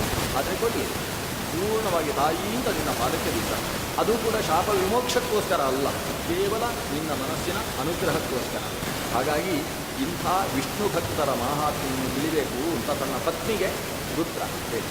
ಹೀಗೆ ತನ್ನ ಪತ್ನಿಯನ್ನು ಕುರಿತು ರುದ್ರ ವಿಷ್ಣು ಮಾಹಾತ್ಮೆಯನ್ನು, ವಿಷ್ಣು ಭಕ್ತರ ಮಾಹಾತ್ಮೆಯನ್ನು ಹೇಳ್ತಕ್ಕಂತಹ ಅನೇಕ ಪ್ರಕರಣಗಳಿದ್ದಾರೆ. ರಾಮನಾಮ ಮಂತ್ರದ ಬಗ್ಗೆಯೂ ಕೂಡ ಶ್ರೀರಾಮ ರಾಮ ರಾಮೇತಿ ರಮೇ ರಾಮೇ ಮನೋರಮೇ ಸಹಸ್ರನಾಮ ತತ್ತುಲ್ಯಂ ರಾಮನಾಮ ವರಾನನೇ. ವರಾನನೇ ಅಂತ ತನ್ನ ಪತ್ನಿಯನ್ನು ಸಂಬೋಧನೆ ಮಾಡಿ ಶಂಕರ ತನ್ನ ಪತ್ನಿಯನ್ನು ಕುರಿತು ಇಡೀ ವಾಸುದೇವ ಅಥವಾ ವಿಷ್ಣು ಸಹಸ್ರನಾಮವನ್ನು ಪೂರ್ಣವಾಗಿ ಪಠಿಸಲಾಗದೇ ಇರುವ ಭಕ್ತರಿಗೆ ಏನು ಗತಿ ಅಂತ ಕೇಳಿದ ಪತ್ನಿಗೆ ಉತ್ತರ ಬರ್ತದೆ. ಆ ಪತ್ನಿ ಯಾಕೆ ಕೇಳಿದ್ರು ಅಂದರೆ ಅವಳಿಗೆ ಪುರುಸೊತ್ತಿಲ್ಲ ಅಂತಲ್ಲ, ಈ ಕಲಿಯುಗ ಅಂತ ಮುಂದಕ್ಕೊಂದು ಬರುತ್ತೆ, ಆವಾಗ ಸಾಫ್ಟ್ವೇರ್ ಅಂತ ಶುರುವಾಗುತ್ತೆ. ಅದು ಶುರುವಾದ ಮೇಲೆ ಈ ಜನರಿಗೆ ಪುರುಸೊತ್ತು ಅನ್ನುವ ಕಥೆಯೇ ಇರುವುದಿಲ್ಲ. ಅಂಥ ಸ್ಥಿತಿಯಲ್ಲಿ ವಿಷ್ಣು ಸಹಸ್ರನಾಮ ಪಾರಾಯಣ ಮಾಡಬೇಕು ಅಂತಾದರೆ ಆವಾಗ ಇಷ್ಟು ದೊಡ್ಡ 20 ನಿಮಿಷ ಬೇಕು ಅಷ್ಟು ವಿಷ್ಣು ಸಹಸ್ರನಾಮ ಪಾರಾಯಣ ಮಾಡಲಿಕ್ಕೆ. ಇಷ್ಟು ಮಾಡಲಿಕ್ಕೆ ಆಗೋದಿಲ್ಲ ಇವರಿಗೆ. ಆಗ ಅವರಿಗೂ ವಿಷ್ಣು ಸಹಸ್ರನಾಮದ ಪುಣ್ಯ ಸಿಗಬೇಕಾದರೆ ಏನು ಮಾಡಬೇಕು ಅಂತ ಭವಿಷ್ಯದ ದೃಷ್ಟಿಯನ್ನು ಇಟ್ಟುಕೊಂಡು ಪಾರ್ವತೀದೇವಿ ರುದ್ರನಲ್ಲಿ ಪ್ರಶ್ನೆ ಮಾಡಿದರು. ಆಗ ರುದ್ರದೇವ ಹೇಳಿದ ಶ್ರೀರಾಮ ರಾಮ ರಾಮ. ಶ್ರೀರಾಮ ರಾಮ ರಾಮ ಅನ್ನೋ 3 ನಾಮಗಳನ್ನು ಭಕ್ತಿಯಿಂದ ಭಗವತ್ ಪ್ರೀತಿಗೋಸ್ಕರ ಜಪಿಸಿದರೆ ಅದು ಸಹಸ್ರನಾಮಕ್ಕೆ ತುಲ್ಯವಾದ ಫಲವನ್ನು ಕೊಡುತ್ತೆ. ಸಹಸ್ರನಾಮ ತತ್ತುಲ್ಯಂ ರಾಮನಾಮ ವರಾನನೇ, ಅಥವಾ ಸಹಸ್ರನಾಮ ತಸ್ತುಲ್ಯಂ ರಾಮನಾಮ ವರಾನನೇ. ರಾಮನಾಮವು ಸಹಸ್ರನಾಮಕ್ಕೆ ತುಲ್ಯವಾಗುತ್ತೆ. ಸ್ವತಃ ರಾಮನಾಮ ಅದು ಸಹಸ್ರನಾಮಕ್ಕೆ ತುಲ್ಯವಾಗಬೇಕಾದರೆ ರಾಮ ಅನ್ನುವ ಅಕ್ಷರದಿಂದ, ರಾಮ ಅನ್ನುವ ಒಂದು ಶಬ್ದದಿಂದ ಭಗವಂತನ 333 ಗುಣಗಳನ್ನು ನಾವು ಅನುಸಂಧಾನ ಮಾಡಬೇಕು. ಅಷ್ಟು ಅರ್ಥಗಳಿದ್ದಾವೆ ರಾಮಶಬ್ದಕ್ಕೆ. ಆಗ 3 ಬಾರಿ ರಾಮ ರಾಮ ರಾಮ ಅಂತ ಹೇಳಿದಾಗ 999 ಗುಣಗಳ ಅನುಸಂಧಾನ ಆಗ್ತದೆ. ಇನ್ನೊಂದು ಶ್ರೀ ಅಂತ ಸೇರಿಸಿ ಶ್ರೀರಾಮ ರಾಮ ರಾಮ ಅಂತ ಹೇಳಿದಾಗ ಸಹಸ್ರ ನಾಮಗಳಿಂದ ಪ್ರತಿಪಾದ್ಯವಾದ ಗುಣಗಳನ್ನು ಒಂದು ನಾಮದಿಂದ ನಾವು ಉಪಾಸನೆ ಮಾಡ್ಬೋದು. ನಮ್ಮಿಂದ ಆಗುತ್ತೋ? ಹಾಗಿದ್ದರೆ ವಿಷ್ಣು ಸಹಸ್ರನಾಮವನ್ನು ಶ್ರೀರಾಮ ರಾಮ ರಾಮ ಅಂತ ಹೇಳಿದರೆ ಸಾಕು. ಆಗೋಲ್ಲ ಅಂದರೆ ವಿಷ್ಣು ಸಹಸ್ರನಾಮವನ್ನೇ ಹೇಳಿ ಕೊನೆಯಲ್ಲಿ ಇದರ ಮಹತ್ವ, ರಾಮನಾಮದ ಮಹತ್ವವನ್ನು ಕೊನೆಯಲ್ಲಿ ಹೇಳಿಕೊಳ್ಬೋದು. ಆದರೆ ಪಾರ್ವತೀ ದೇವಿಗೆ ಅಂಥ ಶಕ್ತಿ, ರಾಮ ಅನ್ನುವ ಶಬ್ದದಿಂದ ಭಗವಂತನ 333 ಗುಣಗಳನ್ನು ಅನುಸಂಧಾನ ಮಾಡುವ ಸಾಮರ್ಥ್ಯ ಇದ್ದಂತಹ ಪಾರ್ವತೀ ದೇವಿ ರಾಮನಾಮದಿಂದ ವಿಷ್ಣು ಸಹಸ್ರನಾಮವನ್ನು ಪೂರೈಸುವ ಶಕ್ತಿಯನ್ನು ಪಡೆದಿದ್ದವರು. ಹೀಗೆ ಅವತ್ತು ಪಾರ್ವತೀ ದೇವಿಯಿಂದ ಶಾಪಗ್ರಸ್ತನಾದಂತಹ ಚಿತ್ರಕೇತು ಅನ್ನುವ ವಿದ್ಯಾಧರ ಮುಂದಿನ ಜನ್ಮದಲ್ಲಿ ಈ ಯಜ್ಞ ಮಧ್ಯದಿಂದ ಎದ್ದು ಬರ್ತಾನೆ. ಷಷ್ಠೃ ಪ್ರಜಾಪತಿ ಇಂದ್ರಶತ್ರೋ ವಿವರ್ಧಸ್ವ ಅಂತ ಆಹುತಿಯನ್ನಿಟ್ಟಾಗ ಯಜ್ಞ ಮಧ್ಯದಿಂದ ಅಸುರನಾಗಿ ಆ ತಾಯಿ ಕೊಟ್ಟ ಶಾಪಕ್ಕೆ ಅನುಗುಣವಾಗಿ ಇಲ್ಲಿ ಎದ್ದು ಬರ್ತಾನೆ. ಮಹಾಜ್ಞಾನಿಯಾಗಿದ್ದಾನೆ, ಹುಟ್ಟುವಾಗಲೇ ಜ್ಞಾನಿ. ಯಾಕಂದರೆ ಜನ್ಮಾಂತರದಲ್ಲಿ ತಪಸ್ಸು ಮಾಡಿ ವಿದ್ಯಾಧರತ್ವವನ್ನು ಪಡೆದಂತಹ ಮಹಾಜ್ಞಾನಿ ಅವ. ಇವತ್ತು ವೃತ್ರ ಅನ್ನುವ ಹೆಸರನ್ನು ಪಡೆದ. ವೃತ್ರನಾಗಿ ಇಂದ್ರನ ಮುಂದೆ ತನ್ನ ಜ್ಞಾನದ ಪ್ರದರ್ಶನವನ್ನು ಮಾಡಿದ. ಕೊನೆಗೂ ಆತನ ಸಂಹಾರಕ್ಕೆ ಸಾಕ್ಷಾತ್ ವಿಷ್ಣುವೇ ಇಂದ್ರನಲ್ಲಿ ಆವೇಶಗೊಳ್ಳಬೇಕಾಯಿತು. ಭಗವಂತ ನಾರಾಯಣನಿಂದಲೇ ಸಂಹೃತನಾದ ಕಾರಣದಿಂದ ಆತ ಮೋಕ್ಷವನ್ನು ಪಡೆದ. ಹೀಗೆ ಭಗವಂತನೇ ಸಂಹರಿಸುವುದಕ್ಕೆ ಕೆಲವು ರೀತಿಯಿಂದ ಬರ್ತಾನೆ. ಒಂದು ಪೂರ್ಣವಾಗಿ ಆತ ತಾಮಸ ಅಂತಾದರೆ ಅವನನ್ನು ತಮಸ್ಸಿನಲ್ಲಿ ಬೀಳಿಸುವುದಕ್ಕೋಸ್ಕರ ಬರ್ತಾನೆ. ಸಾತ್ವಿಕ ಅಂತಾದರೆ ಆತ ದೇವ ವಿರೋಧವನ್ನು ಮಾಡಿದಾಗ ಅವನಿಗೆ ಸಾತ್ವಿಕ ಗತಿಯನ್ನು ಕೊಡುವುದಕ್ಕೋಸ್ಕರ ಬರ್ತಾನೆ. ಇಲ್ಲಿ ವೃತ್ರಾಸುರ ಭಗವಂತನ ಆಯುಧದ ಸ್ಪರ್ಶದಿಂದಾಗಿ ತಾನು ಸಾತ್ವಿಕ ಗತಿಯನ್ನು ಪಡೆಯುತ್ತಾನೆ. ಇಲ್ಲಿಗೆ ವೃತ್ರನ ಕಥಾನಕ ಮುಗಿಯಿತು. ವೃತ್ರ ಕಥಾನಕ ಆದ ಮೇಲೆ ಷಷ್ಠ ಸ್ಕಂದದಲ್ಲಿ ಹೆಚ್ಚು ಕಥೆ ಇಲ್ಲ. ಕೊನೆಗೆ ಬರುವಂಥದ್ದು ಕಶ್ಯಪ ಪ್ರಜಾಪತಿಯ ಸಂತಾನದ ವಿವರಣೆ. ಅಲ್ಲಿಗೆ ಷಷ್ಠ ಸ್ಕಂದ ಮುಗಿತದೆ. ಕಶ್ಯಪ ಪ್ರಜಾಪತಿ ಸಾಕ್ಷಾತ್ ಚತುರ್ಮುಖ ಬ್ರಹ್ಮನ ಮೊಮ್ಮಗ. ಭಗವಂತ ನಾರಾಯಣ ತನ್ನ ನಾಭಿಕಮಲದಿಂದ ಚತುರ್ಮುಖನನ್ನು ಮಗನನ್ನಾಗಿ ಪಡೆದ. ಆ ಚತುರ್ಮುಖ ಬ್ರಹ್ಮ ತಾನು ಮರೀಚಿ ಮೊದಲಾದಂತಹ ಮಕ್ಕಳಿಗೆ ಜನ್ಮವನ್ನು ಕೊಟ್ಟ. ಮಾನಸಪುತ್ರರು ಅಂತ ಇವರಿಗೆ ಹೆಸರು. ಬ್ರಹ್ಮನ ಮನಸ್ಸಿನಿಂದ ಹುಟ್ಟಿದವರು ಮರೀಚಿ, ಅತ್ರಿ, ಅಂಗಿರಸ, ಕುಲಸ್ತ್ಯ, ಕುಲಹ, ಋತು, ಭೃಗು, ವಸಿಷ್ಠ, ದಕ್ಷ ಅಂತ 9 ಜನ. ಇದರ ಜೊತೆಗೆ ದಶಮಸ್ತತ್ರ ನಾರದ ಅಂತ 10ನೆಯವ ನಾರದ. ಈ 10 ಜನ ಚತುರ್ಮುಖ ಬ್ರಹ್ಮನ ಮಾನಸಪುತ್ರರಾಗಿ ಏನು ಹುಟ್ಟಿದ್ರು. ಅವರಲ್ಲಿ ಅತ್ರಿ ಅನ್ನುವ 2ನೆಯ ಮಗ. ಅತ್ರಿಗೆ ಕರ್ದಮ ಪ್ರಜಾಪತಿ ತನ್ನ ಮಗಳಾದಂತಹ ಅನಸೂಯೆಯನ್ನು ಕೊಟ್ಟು ವಿವಾಹ ಮಾಡ್ತಾನೆ. ಅತ್ರಿ ಅನಸೂಯೆಯರಲ್ಲಿ ಮುಂದಕ್ಕೆ ಚಂದ್ರ ಹುಟ್ಟಿ ಬರ್ತಾನೆ. ಚಂದ್ರನಿಂದ ಚಂದ್ರವಂಶ ಅನ್ನೋದು ಮುಂದುವರಿಯುತ್ತೆ. ಮೊದಲನೆಯ ಮಗ ಮರೀಚಿ. ಮರೀಚಿ ಕಶ್ಯಪನಿಗೆ ಜನ್ಮವನ್ನು ಕೊಡ್ತಾನೆ. ಈಗ ಮರೀಚಿಯ ಮಗ ಕಶ್ಯಪ ಪ್ರಜಾಪತಿ. ಕಶ್ಯಪ ಪ್ರಜಾಪತಿಗೆ ಒಟ್ಟು 13 ಜನ ಪತ್ನಿಯರು. ಹಿಂದೆ ಎಲ್ಲ 1-2 ಪತ್ನಿ ಅಂತ ಲೆಕ್ಕವೇ ಇಲ್ಲ. ಏನಿದ್ರು 10ಕ್ಕಿಂತ ಮೇಲೆ ಲೆಕ್ಕಾಚಾರ ಮಾಡ್ತಾರೆ. ಆದರೆ ಈ ಕಶ್ಯಪ ಪ್ರಜಾಪತಿಗೆ ಒಟ್ಟು 13 ಜನ ಪತ್ನಿಯರು. ಅದರಲ್ಲಿ ಪ್ರಮುಖವಾದ ಪತ್ನಿಯರು ಅಂತ ಹೇಳಿದರೆ ವಿನಾತ, ಕರ್ತೃ, ಧನು, ಅದಿತಿ, ದಿತ್ತು. ಇದರಲ್ಲಿ ಮತ್ತೆ ಬೇರೆ ಬೇರೆ ಇದ್ದಾರೆ. ಒಬ್ಬಳು ಹಸ ಅಂತಿದ್ದಾಳೆ, ಒಬ್ಬಳು ವಿಶ್ವ ಅಂತಿದ್ದಾಳೆ. ಅವರದೆಲ್ಲ ನಮಗೆ ಸದ್ಯಕ್ಕೆ ಬೇಡ. ಇನ್ನೊಬ್ಬಳು ಟೀಕಸೆ ಅಂತಿದ್ದಾಳೆ. ತುಂಬ ಜನ ಪತ್ನಿಯರಿದ್ದಾರೆ. ಅದರಲ್ಲಿ ಸುರಭಿ ಅಂತ ಮತ್ತೊಬ್ಬಳಿದ್ದಾಳೆ. ಸುರಭಿಯಿಂದ ಗೋಜಾತಿ ಅಂತಿದೆ. ಒಟ್ಟು ಈ ಕಶ್ಯಪ ಪ್ರಜಾಪತಿಯಿಂದಾಗಿ ಲೋಕದಲ್ಲಿ ನಾನಾ ಥರದ ಚೇತನಗಳ ಆವಿರ್ಭಾವವಾಯಿತು. ಅದರಲ್ಲಿ ದಿತಿ ಮತ್ತು ಅದಿತಿಯರ ವಂಶ ಬಹಳ ಮುಖ್ಯವಾಗಿರ್ತಕ್ಕಂಥದ್ದು. ಯಾಕಂದರೆ ವಿನತೆಯಿಂದ ವೈನತೇಯ ಮತ್ತು ಅರುಣ ಅನ್ನುವ 2 ಮಕ್ಕಳು ಹುಟ್ಟುತ್ತಾರೆ. ಅದರಲ್ಲಿ ವಿನತೆಯ ಮಗನಾದ ವೈನತೆಯನೇ ಗರುಡನಾಗ್ತಾನೆ. ಆದರೆ ವಿನತೆಯ ಗರ್ಭ ಎಷ್ಟು ಸಮಯವಾದರೂ ಕೂಡ ಹೊರಗೆ ಬರಲೇ ಇಲ್ಲ. ದೀರ್ಘ ಗರ್ಭ, ಗಜಗರ್ಭವೂ ಅಲ್ಲ, ಅತಿ ದೀರ್ಘ ಗರ್ಭವನ್ನು ವಿನತೆ ಧರಿಸ್ತಾಳೆ. ಕೊನೆಗೆ ಈ ಗರ್ಭವನ್ನು ಏನಾದರೂ ಮಾಡಿ ಹೆರಬೇಕು ಅಂತ ಯೋಚನೆ ಮಾಡ್ತಾಳೆ. ಹಾಗಾಗಿ ಹೊಟ್ಟೆಯನ್ನು ಕಿವುಚಿಕೊಂಡು ಹೊರಗೆ ಹಾಕ್ತಾಳೆ. ಅಂತೂ ಗರ್ಭ ಮೊಟ್ಟೆ ಹೊರಗೆ ಬಂತು. ಮೊಟ್ಟೆ ಹೊರಗೆ ಬಂದ ಮೇಲೆ ಮೊಟ್ಟೆ ಒಡಿಬೇಕೋ ಬೇಡವೋ? ಒಡಿಲೇ ಇಲ್ಲ. 2 ಮೊಟ್ಟೆ ಒಟ್ಟಿಗೆ ಬಂತು. 2 ಮೊಟ್ಟೆ ಒಟ್ಟಿಗೆ ಹೊರಗೆ ಬಂದ ಮೇಲೆ ಮೊಟ್ಟೆಗೆ ಕಾವು ಕೊಡ್ತಾ ಇದ್ದಾಳೆ ವಿನತೆ. ಆದರೆ ಎಷ್ಟು ಮೊಟ್ಟೆಗೆ ಕಾವು ಕೊಟ್ಟರೂ ಕೂಡ ವಿನತಾ ಅನ್ನುವ ಪಕ್ಷಿಯಿಂದ ಆ ಮೊಟ್ಟೆಗಳಿಗೆ ಜನ್ಮ ಸಿಗಲಿಲ್ಲ. ಮೊಟ್ಟೆ ಒಡೆದು ಅದರಿಂದ ಮರಿ ಹೊರಗೆ ಬರಲಿಲ್ಲ. ಏನು ಇಷ್ಟು ಸಮಯವಾದರೂ ಮರಿ ಹೊರಗೆ ಬರ್ತಾ ಇಲ್ಲ? ಯಾಕೆ? ಒಳಗೆ ಚೆನ್ನಾಗಿ ಬೆಳೆದಿರಬೇಕು. ಯಾಕಂದರೆ ಒಳಗೆ ನೀರಿನ ಸದ್ದು ಇಲ್ಲ. ಹಾಗಾಗಿ ಮಗು ಬೆಳೆದು ಒಡೆದಾಗ ಒಳಗಿಂದ ಒಂದು ಮಗು ಹೊರಗೆ ಕಿವಿ ಕಿವಿ ಅಂತ ಹೇಳ್ಕೊಂಡು ಹೊರಗೆ ಬಂತು. ಆದರೆ ಏನಾಗಿತ್ತು ಅಂದರೆ ಸೊಂಟದ ತನಕ ಮಾತ್ರ ಬೆಳೆದಿತ್ತು, ಸೊಂಟ ಬೆಳೆದಿರಲಿಲ್ಲ.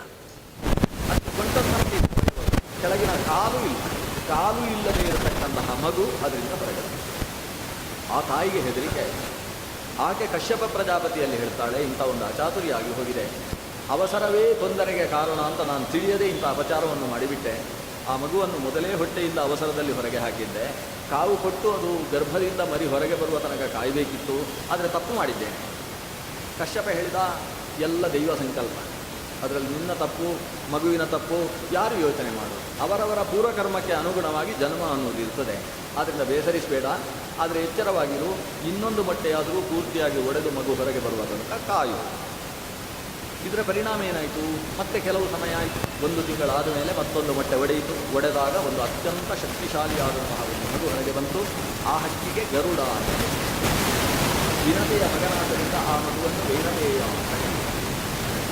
ಮೊದಲು ಹುಟ್ಟಿದ ಮಗು ಕಾಲಿಲ್ಲದ ಮಗು, ಅದನ್ನು ಅರುಣ ಅಂತ ಗರುಡನ ತಮ್ಮನಾದಂತಹ, ಗರುಡನಿಗೆ ಅಣ್ಣ ಆಗಬೇಕಲ್ಲ ಚಪ್ರಕ, ಆದರೆ ಗರುಡನ ತಮ್ಮ ಅಂತವನನ್ನು ವ್ಯವಹರಿಸಿದೆ. ಯಾಕಂದರೆ ಆ ಮೊಟ್ಟೆ ಹುಟ್ಟಿದ್ದು ಎರಡನೇ ಬಾರಿ ಹುಟ್ಟಿದ ಮೊಟ್ಟೆಯನ್ನು ಕೊಂಡೋಡಿದೆ. ಹೀಗಾಗಿ ಅದು ಗರುಡನ ತಮ್ಮ ಅಂತ ಕರೆಸಿಕೊಂಡಂತಹ ಅರುಣ. ಕಾಲು ಇಲ್ಲದೆ ಇದ್ದಂತಹ ಅರುಣನಿಗೆ ಕೆಲಸ ಉದ್ಯೋಗವನ್ನು ಕೊಟ್ಟಿತ್ತು. ವಯಸ್ಸಾದ ಮೇಲೆ ಉದ್ಯೋಗವಿದೆ. ಯಾರು ಹೆಣ್ಣು ಕೊಡಲಿಲ್ಲ ಅರುಣನಿಗೆ, ಕಾಲಿಲ್ಲ, ಮಧ್ಯಭಾಗವೇ ಇಲ್ಲ ಅಂತೇಳಿ ಹೆಣ್ಣು ಸಿಗಲಿಲ್ಲ. ಆದರೆ ಉದ್ಯೋಗ ಬೇಕಲ್ಲ ಅವನಿಗೆ. ಅಷ್ಟೊತ್ತಿಗೆ ಸೂರ್ಯ ಹೇಳಿದ, ನನಗೊಬ್ಬ ಸಾರಥಿ ಬೇಕು. ಆ ಸಾರಥಿಗೆ ಕಾಲಿರಬಾರ್ದು, ಯಾಕಂದರೆ ಕಾಲಿದ್ರೆ ಬ್ರೇಕ್ ಆಗ್ತಾರೆ. ನನ್ನ ರಥಕ್ಕೆ ಬ್ರೇಕ್ ಇರಬಾರ್ದು. ಅದಕ್ಕೋಸ್ಕರ ಈ ಗರುಡನ ತಮ್ಮ ಚೆನ್ನಾಗಿದ್ದಾನೆ, ಅವನಾಗ್ಬೋದು ನನಗೆ. ಹೀಗೆ ಸೂರ್ಯನಿಗೆ ಅರುಣ ಸಾರಥಿ. ಗರುಡನ ತಮ್ಮನಾದಂತಹ ಅರುಣ ಸೂರ್ಯ ಸಾರಥಿಯಾದ. ಸೂರ್ಯ ಸಾರಥಿಯಾದ್ದರಿಂದ ಸೂರ್ಯ ಉದಯಿಸುವುದಕ್ಕಿಂತ ಮುಂಚೆ ಅರುಣ ಉದಯಿಸ್ತಾನೆ. ಯಾಕಂದರೆ ಸೂರ್ಯನ ರಥ ಅದು ಸಪ್ತಾಶ್ವ, 7 ಕುದುರೆಗಳು ಇರತಕ್ಕಂತಹ ರಥ. 7 ಕುದುರೆಗಳೇ 7 ಬಣ್ಣಗಳು. ಆದ್ದರಿಂದ ಮೊದಲು ಆಕಾಶದಲ್ಲಿ 7 ಬಣ್ಣಗಳು. ಆ 7 ಬಣ್ಣಗಳು ಬರ್ತಾ ಇರಬೇಕಾದರೆ ಕುದುರೆಯ ಉದಯವಾಯಿತು ಅಂತ ಅದಕ್ಕೆ ಉಷಕ್ಕಾಲ ಅಂತ ಕರೀತಾರೆ. ಕುದುರೆಗಳ ಮೇಲೆ ಬರ್ತಾ ಇದ್ದ ಹಾಗೆ ಸಾರಥಿ ಕಾಣಿಸಿದ ಅರುಣ. ಆ ಅರುಣ ಕಾಣಿಸಿದಾಗ ಅದಕ್ಕೆ ಅರುಣೋದಯ ಅಂತ. ಈಗ ಮೊದಲು ಉಷೋದಯವಾಗಿ ಆಮೇಲೆ ಅರುಣೋದಯವಾಗಿ. ಅರುಣೋದಯ ಅಂದರೆ ಸೂರ್ಯೋದಯಕ್ಕಿಂತ 4 ಗಳಿಗೆ ಮುಂಚಿನ ಕಾಲ. ಶತಸ್ರೋದಯ ಕಾಲತಃ ಅರುಣೋದಯ. ಹೀಗೆ ಅರುಣ ಉದಯಿಸಿದ ಮೇಲೆ ಒಟ್ಟು 4 ಗಳಿಗೆಗಳ ಕಾಲಾವಧಿಯಲ್ಲಿ ಸೂರ್ಯ ಉದಯಿಸ್ತಾನೆ. ಅದನ್ನು ಸೂರ್ಯೋದಯ ಅಂತ ಕರೀತಾರೆ. ಆ ಅರುಣ ಉದಯಿಸುವ ಕಾಲವೇ ಸೂರ್ಯೋದಯಾನಂತರದ ಅನುಷ್ಠಾನಗಳಿಗೆಲ್ಲ ಅತ್ಯಂತ ಪ್ರಶಸ್ತವಾದ ಕಾಲ ಅಂತ ಶಾಸ್ತ್ರದಲ್ಲಿ ಯುಕ್ತವಾದ ಪುಣ್ಯಕಾಲ. ಆ ಕಾಲದಲ್ಲಿ ಎಲ್ಲ ಪಶುಪಕ್ಷಿಗಳು ಎದ್ದು ಕೂತಿರ್ತಾರೆ. ಎದ್ದು ಚಿಲಿಪಿಲಿ ಅಂತ ಆ ವಾತಾವರಣವನ್ನು, ಆನಂದವನ್ನು ಅನುಭವಿಸ್ತಾರೆ. ಈ ಗಾಂಧಿ ಬಜಾರಲ್ಲಂತೂ ಭಾರಿ ಚೆನ್ನಾಗಿ ಕೇಳುತ್ತಿದ್ದೆ. ಬೆಳಗ್ಗೆ ಒಂದು 4:15 ಬರಬೇಕಿಲ್ಲಿಗೆ. ಏನು ಚಿಲಿಪಿಲಿ ಎಲ್ಲ ಗಾಂಧಿ ಬಜಾರು ಅಂತ ಅನಿಸುತ್ತೆ. ಬಜಾರೇ ಅಲ್ಲ, ವೈಕುಂಠಲೋಕ ಇದ್ದಾಗಿರುತ್ತೆ ಗಾಂಧಿ ಹೆಚ್ಚಾಗಿನ ಹೊತ್ತು. ಏನು ಹಕ್ಕಿಗಳೆಲ್ಲ ಆನಂದದಿಂದ ಕುಣಿದಾಡ್ತಾ ಇರ್ತಾರೆ. ಆದರೆ ಅದೇ ಹೊತ್ತಿಗೆ ಸರಿಯಾಗಿ ಕೆಲವೊಂದು ಶಬ್ದ ಕೇಳಿಸ್ತಾ ಇರುತ್ತೆ. ಅದೇನೆಂದರೆ ಮನುಷ್ಯನ ಗೋರಕ್ಕೆ ಕೇಳಿಸ್ತಾ ಇದೆ. ಎಲ್ಲ ಹಕ್ಕಿಗಳು ಪ್ರಾಣಿಗಳೆಲ್ಲ ಚಿಲಿಪಿಲಿ ಅಂತ ಆನಂದದಿಂದ ಓಡಾಡ್ತಾ ಇದ್ದಾರೆ. ಆ ಹೊತ್ತಿಗೆ ಗೊರಕೆ ಹೊಡೆಯುವ ಏಕೈಕ ಪ್ರಾಣಿ ಅಂದರೆ ಬೆನ್ನಿನ ಮೇಲೆ ಮಲಗುವ ಪ್ರಾಣಿ. ಬೇರೆ ಯಾವ ಪ್ರಾಣಿಯೂ ಬೆನ್ನಿನ ಮೇಲೆ ಮಲಗಲ್ಲ, ಹೊಟ್ಟೆ ಮೇಲೆ ಮಲಗುತ್ತೆ, ಅಡ್ಡ ಮಲಗುತ್ತೆ, ನಿಂತೆ ಮಾಡುತ್ತೆ. ಆದರೆ ಈ ಮನುಷ್ಯ ಪ್ರಾಣಿಯ ಪರಿಣಾಮ ಅವನಿಗೆ ಆ ಪ್ರಾತಃ ಕಾಲದ ಅರ್ಥಾತ್ ಉಷಕ್ಕಾಲ ಅರುಣೋದಯ ಕಾಲದ ಆ ಒಂದು ಸ್ವಾರಸ್ಯವನ್ನು ಅನುಭವಿಸುವ ಬಗೆಯೇ ಗೊತ್ತಾಗುತ್ತದೆ. ಅತ್ಯಂತ ಸುಂದರವಾದ ಮನುಷ್ಯ ಏಳಲೇಬೇಕು ಅನ್ನುವ ಆದೇಶಕ್ಕೆ ವಿಷಯವಾದ ಕಾಲ ಅದು ಅರುಣ ಉದಯಿಸಿದ. ಆ ಅರುಣ ಮಾಡಿದ ತಪಸ್ಸು, ಅರುಣ ತಾನು ಮಾಡಿದ ತಪಸ್ಸಿನಿಂದ ಬರಲಿದ್ದಾನೆ. ನಾನು ಉದಯಿಸುವ ಈ ಕಾಲದಲ್ಲಿ ಯಾರು ಎದ್ದು ಅಧ್ಯಯನ ಅಥವಾ ಅನುಷ್ಠಾನಗಳನ್ನು ಮಾಡ್ತಾರೋ ಅವರಿಗೆ ಪೂರ್ಣ ಫಲ ಸಿಗುವ ಹಾಗೆ ಅನುಗ್ರಹಿಸುವಾನಿಂದ ಭಗವಂತರಲ್ಲಿ ಸೇರಿಕೊಂಡಿದ್ದಾರೆ. ಆ ಸುಂದರವಾದ ವಿನತೆಯಲ್ಲಿ ನಡೆದಂತಹ ಸಂತಾನದ ಕ್ರಮ.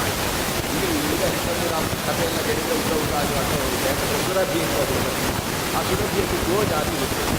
ಆ ಗೋಜಾತಿಯಲ್ಲಿ ಮೊದಲ ಗೋವಿಗೆ ಸುರಭಿ ಅಂತ ಕರೀತಾರೆ. ಅದನ್ನು ಕಾಮಧೇನು ಅಂತ ಕರೀತೇವೆ. ಸುರಭಿಯ ವಂಶದಲ್ಲಿ ಹುಟ್ಟಿದ ಎಲ್ಲ ಗೋವುಗಳನ್ನು ಸೌರಭೇಯ ಅಂತೇವೆ. ಸುರಭಿಯ ಮಕ್ಕಳು ಅನ್ನುವ ಕಾರಣದಿಂದ ಸೌರಭೇಯ ಅಂತೇವೆ. ಆ ಸೌರಭೇಯ ಅನಿಸಿದ ಗೋ ಮಾತೆ ಅಂತ ಅದಕ್ಕೆ ಹೆಸರು ಕೊಡ್ತೇವೆ. ಮಾತೆ ಯಾಕೆ ಅಂತ ಹೇಳಿದರೆ ನಮ್ಮನ್ನು ರಕ್ಷಣೆ ಮಾಡ್ತಕ್ಕಂಥ ತಾಯಿ ಹಾಲು ಕೊಟ್ಟು ರಕ್ಷಿಸ್ತೇವೆ. ತಾಯಿ ತಾನು ಚಿಕ್ಕ ಮಗುವಿಗೆ ಹಾಲು ಕೊಡಬೇಕಾದರೂ ತಾನು ಹಾಲು ಕೊಡದೇ ಹಾಲು ಕೊಡಬೇಕು. ಹಾಲು ಬೆಣ್ಣೆ ತುಪ್ಪ ತಾನು ಸ್ವೀಕರಿಸದೇ ಹೋದರೆ ಹಾಲು ಕೊಡುವ ಶಕ್ತಿಯೇ ತಾಯಿಗಿರುವುದಿಲ್ಲ. ಆಕೆ ಸ್ವೀಕರಿಸುವ ಹಾಲು ಬೆಣ್ಣೆ ಮೊಸರು ಎಲ್ಲಿಂದ ಬರಬೇಕು? ಅದು ಗೋವಿನಿಂದ ಬರಬೇಕು. ಆಮೇಲೆ ಅಂತೂ ಮನುಷ್ಯ ಗೋವಿನ ಹಾಲನ್ನು ಕುಡಿದೇ ಬದುಕ್ತಾನೆ. ಹಾಗಾದರೆ ಮನುಷ್ಯನನ್ನು ಹಾಲು ಕೊಟ್ಟು ಸಾಕಿದವಳು ತಾಯಿಯಾಗುವುದರಿಂದ ಗಾವೋ ಮೇ ಮಾತರ ಸರ್ವಾಹ ಪಿತರಶ್ಚಾದಿ ಗೋವಿಷ. ಎಲ್ಲ ಗೋವುಗಳು ಕೂಡ ಮಾತೃಸ್ಥಾನವನ್ನು ಪಡೆದವು, ಎತ್ತುಗಳೆಲ್ಲ ತಂದೆಯ ಸ್ಥಾನವನ್ನು ಪಡೆದವು. ಇದು ಮಾತ್ರ ಸರಿ, ಗೋವನ್ನು ಒಪ್ಪೋಣ ಹಾಲು ಕೊಟ್ಟದ್ರಿಂದ ಮಾತ್ರ. ಆದರೆ ಎತ್ತುಗಳು ಅಪ್ಪ ಯಾಕಾಗಬೇಕು? ಅದು ಅಮ್ಮನ ಗಂಡ ಅಂತ ಕೆಲವರು ಹಾಗಿರ್ತಾರೆ. ಇವಾಗ ಯಾಕೆ ಅಪ್ಪ ಅಂತ ಕೇಳ್ತಾರೆ ಮಗನನ್ನ. ಅದಕ್ಕೆ ನಮ್ಮ ಅಮ್ಮನ ಗಂಡನಾದ್ದರಿಂದ ಅಂತ ಮತ್ತೆ ಉತ್ತರ ಕೊಡ್ತಾರೆ. ಈ ವಸ್ತುತಃ ತಾಯಿಯಿಂದಾಗಿ ತಂದೆಯ ಪರಿಚಯ ಅನ್ನೋದು ವಾಸ್ತವ. ಆದ್ದರಿಂದಲೇ ತಾಯಿಗೆ ಮೊದಲ ಸ್ಥಾನ, ಆಮೇಲೆ ತಂದೆಗೆ ಸ್ಥಾನ ಅನ್ನೋದು ವಾಸ್ತವ ವಿಷಯ ಇದೆ. ಆದರೆ ಹಸುಗಳಿಗೆ ತಾಯಿ ಸ್ಥಾನ ಬಂದಾಗ ಎತ್ತುಗಳಿಗೆ ತಂದೆಯ ಸ್ಥಾನ ಯಾಕೆ ಬಂತು ಅಂತ ಕೇಳಿದರೆ ಶಾಸ್ತ್ರಗಾರರು ಹೇಳ್ತಾರೆ, ಹಾಲು ಕೊಟ್ಟು ಸಾಕಿದವಳು ತಾಯಿ, ಅನ್ನ ಕೊಟ್ಟು ಸಾಕುವವ ತಂದೆ. ಅನ್ನವನ್ನು ಕೊಡುವಂಥದ್ದು ಎತ್ತು ಅಂತ. ಯಾಕಂದರೆ ನೆಲವನ್ನು ಉಳುವುದಕ್ಕೆ ಎತ್ತು, ಅಲ್ಲಿ ಗೊಬ್ಬರ ಹಾಕಬೇಕು, ಅದಕ್ಕೆ ಎತ್ತುಗಳನ್ನು ನಾವು ಸಾಕಬೇಕು. ಗೊಬ್ಬರ ಹಾಕಿ ಅಲ್ಲಿ ಬೆಳೆದಂತಹ ಫಸಲನ್ನು ಮನೆಗೆ ತರಬೇಕು, ಅದಕ್ಕೆ ಬಂಡಿಯನ್ನು ಎಳೆಯುವುದಕ್ಕೆ ಎತ್ತುಬೇಕು. ಬಂದಂತಹ ಭತ್ತವನ್ನೆಲ್ಲ ಕುಟ್ಟಿ ಧಾನ್ಯವಾಗಿಸುವುದಕ್ಕೆ ಮತ್ತೆ ಎತ್ತುಗಳೇ ಅದನ್ನು ಎಳೆದು ಕುಟ್ಟಬೇಕು. ಇದೆಲ್ಲ ಹಳ್ಳಿಯಲ್ಲಿದ್ದವರಿಗೆ ಗೊತ್ತಿರ್ತದೆ. ಈಗ ಹೇಳಿದರೆ ಏನು ಕಥೆ, ಎಲ್ಲ ಟ್ರ್ಯಾಕ್ಟರ್ಗಳನ್ನು ಅಪ್ಪ ಅಂತ ಕರಿಬೇಕು. ಈಗ ಎತ್ತುಗಳನ್ನಲ್ಲ, ಟ್ರ್ಯಾಕ್ಟರ್ಗಳು ಅಪ್ಪ ಅಂತ ಕರಿಬೇಕು. ಆದರೆ ಶಾಸ್ತ್ರ ಗಾವೋಮೇ ಮಾತರ ಸರ್ವ ಪಿತರಶ್ಚಾದಿ ಗೋ ವೃಷಾ. ಇಂತಹ ಎತ್ತುಗಳು ಮತ್ತು ಹಸುಗಳು ಆವಿರ್ಭಾವಗೊಂಡದ್ದು ಕಶ್ಯಪ ಪ್ರಜಾಪತಿಯ ಪತ್ನಿಯಾದಂತಹ ಸುರಭಿಯಲ್ಲಿ. ಸುರಭಿಯಿಂದ ಆವಿರ್ಭಾವಗೊಂಡಂತಹ ಸೌರಭೇಯಗಳಲ್ಲಿ ನಂದಿನಿ ಅಂತಕ್ಕಂತಹ ಒಬ್ಬಳು ಮಗಳು ಇರ್ತಾರೆ. ಆ ನಂದಿನಿಯನ್ನು ಮುಂದಕ್ಕೆ ಜಮದಗ್ನಿ ಪ್ರಭುಗಳು ಸ್ವೀಕಾರ ಮಾಡ್ತಾರೆ. ಆ ಜಮದಗ್ನಿ ಆ ನಂದಿನಿಯ ಮೂಲಕವಾಗಿ ಯಜ್ಞಕರ್ಮಾದಿಗಳನ್ನು ನಡೆಸ್ತಾ ಇರಬೇಕಾದರೆ ಅಲ್ಲಿಗೆ ಕೃತವೀರ್ಯನ ಮಗನಾದ ಅರ್ಜುನ ಅಲ್ಲಿ ಬರ್ತಾನೆ. ಬಂದವ ಈ ಉಪಚಾರಗಳನ್ನೆಲ್ಲ ನೋಡಿ ಆಶ್ಚರ್ಯಚಕಿತನಾಗಿ, ಈ ಹಸು ರಾಜರಲ್ಲಿದ್ದರೆ ತುಂಬ ಅನುಕೂಲ, ಬೇಕಾದ್ದನ್ನು ಕೊಡುವಂಥದ್ದು, ಬಹಳಷ್ಟು ಜನಕ್ಕೆ ಉಪಕಾರ ಆಗುತ್ತೆ, ನೀವು ಮನೆಯಲ್ಲಿ ಯಾಕೆ ಇಟ್ಕೋತೀರಿ, ನಿಮಗೆ 1000 ಗೋವು ಕೊಡ್ತೇವೆ, ಈ ಒಂದು ಹಸು ನಮ್ಗೆ ಕೊಡಿ ಅಂತ ಕೇಳ್ತಾನೆ. ಈ ಜಮದಗ್ನಿ, ಇದು ದೇವತೆಗಳು ನ್ಯಾಸವಾಗಿ ಇಟ್ಟಿರ್ತಕ್ಕಂತಹ ಗೋವಿದು, ಅದು ಅಡವು ಇಟ್ಟದ್ದನ್ನು ನಾವು ಇನ್ನೊಬ್ಬರಿಗೆ ಕೊಡುವುದಕ್ಕೆ ಸಾಧ್ಯ ಇಲ್ಲ ಅಂತ ಹೇಳ್ತಾನೆ. ಕೊನೆಗೆ ಅವನ ಮಂತ್ರಿಯಾದಂತಹ ಚಂದ್ರಗುಪ್ತ ಹೊಡೆದು ಬಡಿದು ಅದನ್ನು ಎಳ್ಕೊಂಡು ಹೋಗ್ತಾನೆ. ದೊಡ್ಡ ಘಟನೆಯೇ ನಡೆದು ಬಿಡುತ್ತೆ. ಕೊನೆಗೆ ಪರಶುರಾಮ ಅದಕ್ಕೆ ಪ್ರತೀಕಾರವಾಗಿ ಕಾರ್ತವೀರ್ಯಾರ್ಜುನನ ವಂಶವನ್ನೇ ನಿರ್ವಂಶಗೊಳಿಸಿದರು. ಒಟ್ಟಿನಲ್ಲಿ ಕಶ್ಯಪ ಪ್ರಜಾಪತಿಗೆ ಸುರಭಿ ಅನ್ನುವ ಪತ್ನಿಯಲ್ಲಿ ಸೌರಭೇಯಗಳ ಜನ್ಮವಾಯಿತು. ಇನ್ನೊಬ್ಬಳು ಪತ್ನಿ ಅದಿತಿ. ಅದಿತಿಯಲ್ಲಿ ಆದಿತ್ಯರು ಹುಟ್ಟುತ್ತಾರೆ. ಆದಿತ್ಯರು ಅಂದರೆ ಆದಿತ್ಯ ಮಕ್ಕಳು ಅಂತ. ಅದರಲ್ಲಿ ಒಬ್ಬ ವಿವಸ್ವಾನ್ ಅಂದರೆ ಇವತ್ತು ಸೂರ್ಯ, ಇನ್ನೊಬ್ಬ ಅರ್ಯಮ, ಮತ್ತೊಬ್ಬ ಭಾನು. ಇವರೆಲ್ಲ ಆದಿತ್ಯರು ಅಂತ ಕರೆಸಿಕೊಳ್ಳುವರು. ಕೊನೆಯವ ಉರುಕ್ರಮ ಅಂದರೆ ವಾಮನ. ಹೀಗೆ ಆದಿತ್ಯ ಹೊಟ್ಟೆಯಲ್ಲಿ ಸಾಕ್ಷಾತ್ ಭಗವಂತ 12ನೆಯ ಆದಿತ್ಯನಾಗಿ ಉರುಕ್ರಮ ಅನ್ನೋ ಹೆಸರಿನಿಂದ, ವಾಮನ ಅನ್ನೋ ಹೆಸರಿನಿಂದ ಆವಿರ್ಭಾವಗೊಳ್ತಾನೆ. ಇನ್ನು ಉಳಿದದ್ದು ದಿತಿಯಲ್ಲಿ ದೈತ್ಯರು ಹುಟ್ಟಿ. ಅದರಲ್ಲೂ ದಿತಿ ಸಂಧ್ಯಾಕಾಲದಲ್ಲಿ ಗರ್ಭವನ್ನು ಧರಿಸಿದ ಕಾರಣದಿಂದ ಅತ್ಯಂತ ಲೋಕಕಂಟಕವಾದ 2 ಅವಳಿ ಮಕ್ಕಳನ್ನು ಉದರದಲ್ಲಿ ಧರಿಸಿತು. ತಪ್ಪಾದ ಕಾಲದಲ್ಲಿ ಗರ್ಭಾಧಾನ ಆದ ಕಾರಣದಿಂದ ಕೆಟ್ಟ ಮಕ್ಕಳು ಹೊಟ್ಟೆಯಲ್ಲಿದ್ದಾರೆ ಅನ್ನುವುದನ್ನು ತನ್ನ ಪತಿರಾಯನಿಂದ ತಿಳ್ಕೊಂಡಂತಹ ಆಕೆ ಕಣ್ಣಲ್ಲಿ ನೀರು ಹಾಕಿಕೊಂಡು, ನನಗೆ ಮಕ್ಕಳು ಹುಟ್ಟದೇ ಹೋದರೂ ತೊಂದರೆ ಇದೆ, ಲೋಕಕಂಟಕರಾದ ಮಕ್ಕಳು ನನ್ನ ಗರ್ಭದಿಂದ ಹೊರಗೆ ಬಂದು ಲೋಕವನ್ನು ಹಾಳು ಮಾಡುವುದು ಬೇಡ, ಬೇಕಾದರೆ ನಾನು ಹೊಟ್ಟೆಯಲ್ಲೇ ಎಷ್ಟು ಕಾಲ ಬೇಕಾದರೂ ಈ ಮಕ್ಕಳನ್ನು ಧರಿಸ್ತೇನೆ ಅಂತ ಪ್ರಸವಿಸಲೇ ಇಲ್ಲ ತಾಯಿ. ದಿತಿ ಪರಮದೇವತೆ ಅನಿಸಿದಂತಹ ವಿಷ್ಣು ಭಕ್ತೆ. ಆಕೆ ಎಷ್ಟು ಕಾಲವಾದರೂ ಆ 2 ಗರ್ಭಗಳನ್ನು ಹೊರಗೆ ಹಾಕಿ 100 ವರ್ಷ, ಶತಂ ಯದಿಯು ಶರದಃ ಅಂತ 100 ವರ್ಷ ಕಳೆದರೂ ಕೂಡ ಹೆರಲಿಲ್ಲ. ತುಂಬಿದ ಗರ್ಭವನ್ನು ಹೊಟ್ಟೆಯಲ್ಲಿ ಧರಿಸಿ ವೇದನೆ ಅನುಭವಿಸ್ತಾ ಇದ್ದಾಳೆ, ಆದರೂ ಹೆರ್ತಾ ಇದೆ. ಇವತ್ತಿನ ಹೆಂಗಸರಿಗೂ ಅವತ್ತಿನ ಹೆಂಗಸರಿಗೂ ಎಷ್ಟು ವ್ಯತ್ಯಾಸ ಇತ್ತು ನೋಡಿ. ಅದು ಹೆರುವುದಕ್ಕಿಂತ ಮುಂಚೆ ಹೊಟ್ಟೆ ಕೊಯ್ದಾದರೂ ಹೊರಗೆ ಹಾಕಿರಿ ಅಂತ ಹೇಳುವವರು ಇವತ್ತಿನ ಹೆಂಗಸರು ಹೆಚ್ಚು ಸಂಖ್ಯೆಯಲ್ಲಿದ್ದಾರೆ. ಆದರೆ ಆ ಹೆಂಗಸು ಈ ಮಗು ಹೊರಗೆ ಬರದೆ ಹೋದರೂ ತೊಂದರೆ ಇಲ್ಲ, ನಾನು ಅದನ್ನು ಪ್ರಾಣಾಯಾಮದ ಮೂಲಕ ಹೃದಯದಲ್ಲಿ ಉದರದಲ್ಲಿ ಎಷ್ಟು ಕಾಲ ಬೇಕಾದರೂ ಧರಿಸ್ತೇನೆ. ಆದರೆ 100 ವರ್ಷ ಹೊಟ್ಟೆಯಲ್ಲಿ ಆ ಮಕ್ಕಳು ಬದುಕಿದ್ರು. ಅಷ್ಟಾದಾಗ ಆ ಹೊಟ್ಟೆಯಲ್ಲಿದ್ದ ಮಕ್ಕಳು ಅಲ್ಲೇ ಕೂತು ಪಾಠ ಕೇಳುವುದಕ್ಕೆ ಶುರು ಮಾಡಿದರು, ಅಲ್ಲೇ ಕೂತು ಲೋಕಕ್ಕೆ ಕೆಟ್ಟದಾಗುವುದರ ಯೋಚನೆ ಮಾಡುವುದಕ್ಕೆ ಶುರು ಮಾಡಿದರು. ಇದರಿಂದಾಗಿ ಆಕೆಯ ಗರ್ಭದಿಂದ ಯಾವುದೋ ಒಂದು ರೀತಿಯ ಕಿರಣ ಹೊರಗೆ ಬರುವುದಕ್ಕೆ ಶುರುವಾಯಿತು. ಅದರಿಂದ ಹೊರಗೆ ಬಂದ ವೈಬ್ರೇಷನ್, ಒಂದು ಕಿರಣ, ಅದು ಲೋಕವನ್ನು ಮುಚ್ಚಿತು. ಲೋಕದಲ್ಲೆಲ್ಲ ಕಲ್ಲೋಲವಾಗುವುದಕ್ಕೆ ಶುರುವಾಯಿತು. ದೇವತೆಗಳೆಲ್ಲ ಬಂದರು. ಕಶ್ಯಪನ ಹತ್ರ ಹೇಳಿದರು, ಬೇಗ ಇರುವುದಕ್ಕೆ ಹೇಳು ನಿನ್ನ ಹೆಂಡತಿಗೆ. ಕಶ್ಯಪ ಪ್ರಜಾಪತಿ ಬಂದು ತನ್ನ ಪತ್ನಿಗೆ ಪ್ರಸವಿಸುವಂತೆ ಗಂಡನ ಆದೇಶವನ್ನು ಅನುಸರಿಸಿ ಆಕೆ ಹೆರ್ತಾಳೆ. ಅದರಲ್ಲಿ ಮೊದಲು ಹುಟ್ಟಿದ ಮಗು ಹಿರಣ್ಯಕಶಿಪು ಅಂತ ಕರೆಸಿಕೊಡ್ತಾರೆ. ಎರಡನೇ ಬಾರಿ ಹುಟ್ಟಿದ ಮಗು ಅದು ಹಿರಣ್ಯಾಕ್ಷ ಅಂತ ಕರೆಸಿಕೊಡ್ತಾರೆ. ಹಿರಣ್ಯಾಕ್ಷ ನಂತರ ಹುಟ್ಟಿದ್ದರಿಂದ ಅಣ್ಣ, ಹಿರಣ್ಯಕಶಿಪು ಮೊದಲು ಹುಟ್ಟಿದ್ದರಿಂದ ತಮ್ಮ. ಅವಳಿ ಮಕ್ಕಳಲ್ಲಿ ಯಾವುದು ನಂತರ ಹುಟ್ಟುತ್ತೋ ಅದಕ್ಕೆ ಅಣ್ಣ ಅಂತ ಹೆಸರು, ಯಾವುದು ಮೊದಲು ಹುಟ್ಟುತ್ತೋ ಅದಕ್ಕೆ ತಮ್ಮ ಅಂತ ಹೆಸರು. ಯಾಕಂದರೆ ಗರ್ಭದಲ್ಲಿ ಮೊದಲು ಹುಟ್ಟಿದ್ದು ಹಿಂದೆ ಇರುತ್ತೆ, ಗರ್ಭದಲ್ಲಿ ನಂತರ ಹುಟ್ಟಿದ್ದು ಮುಂದೆ ಇರ್ತದೆ. ಇದು ಶಾಸ್ತ್ರ ನಿರ್ಣಯಿಸಿದಂತಹ ಕ್ರಮ. ಅಂತೂ ಹಿರಣ್ಯಾಕ್ಷ ಹಿರಣ್ಯಕಶಿಪುಗಳ ಜನನವಾಗಿದೆ. ಇದಾದ ಮೇಲೆ ಎಷ್ಟೋ ಕಾಲ ನಡೆಯಿತು. ಆ ಹಿರಣ್ಯಾಕ್ಷ ಹಿರಣ್ಯಕಶಿಪುಗಳ ಕಥೆ ನೆಕ್ಸ್ಟ್ ಮುಂದಿನ ಸ್ಕಂದದಲ್ಲಿ ನಾಳೆಯಿಂದ ಪ್ರಾರಂಭ ಆಗಿದೆ. ದಿತಿಗೆ ಮತ್ತೆ ಅದೆಷ್ಟೋ ಕಾಲದ ತನಕ ಮಕ್ಕಳೇ ಬೇಡ ಅಂತ ಅನಿಸಿತು. ಯಾಕಂದರೆ ಈ ಇಬ್ಬರು ಮಕ್ಕಳು ಮಾಡಿದ ಅನರ್ಥವೇ ಸಾಕು. ಇನ್ನು ಯಾಕಂದರೆ ಈ ಹಿರಣ್ಯಾಕ್ಷ ಏನು ಮಾಡಿದ ಅಂತ ಹೇಳಿದರೆ ಭೂಮಿಯನ್ನೇ ಮುಳುಗಿಸುವುದಕ್ಕೆ ಹೊರಟು. ಕೆಲವು ಮಕ್ಕಳಿರ್ತಾರೆ ಮನೆಯನ್ನೇ ಮುಳುಗಿಸಿಬಿಡ್ತಾರೆ. ಇನ್ನು ಕೆಲವು ಮಕ್ಕಳು ಹಾಗಲ್ಲ, ಅವರು ಬ್ಯಾಂಕ್ ಮುಳುಗಿಸುವವರು ಅಂತ ಇರ್ತಾರೆ. ಇನ್ನು ಕೆಲವರು ಮುಖ್ಯಮಂತ್ರಿಗಳಾಗಿ ಇಡೀ ರಾಜ್ಯವನ್ನೇ ಮುಳುಗಿಸಿ ಹಾಕ್ತಾರೆ. ಕೆಲವರಂತೂ ವಿಶ್ವಸಂಸ್ಥೆಯಿಂದ ಸಾಲ ಪಡೆದು ರಾಷ್ಟ್ರವನ್ನೇ ಮುಳುಗಿಸುವವರು ಇರ್ತಾರೆ. ದೊಡ್ಡದನ್ನು ಮುಳುಗಿಸಿದಷ್ಟು ದೌಷ್ಟ್ಯ ಜಾಸ್ತಿ ಅಂತ ಲೆಕ್ಕ. ಇವನು ಭೂಮಿಯನ್ನೇ ಮುಳುಗಿಸುವುದಕ್ಕೆ ಹೊರಟಿದ್ದಾನೆ ಅಂದರೆ ಅದೆಷ್ಟು ದೊಡ್ಡ ದುಷ್ಟ ಅಂತ ಯೋಚನೆ ಮಾಡಿ.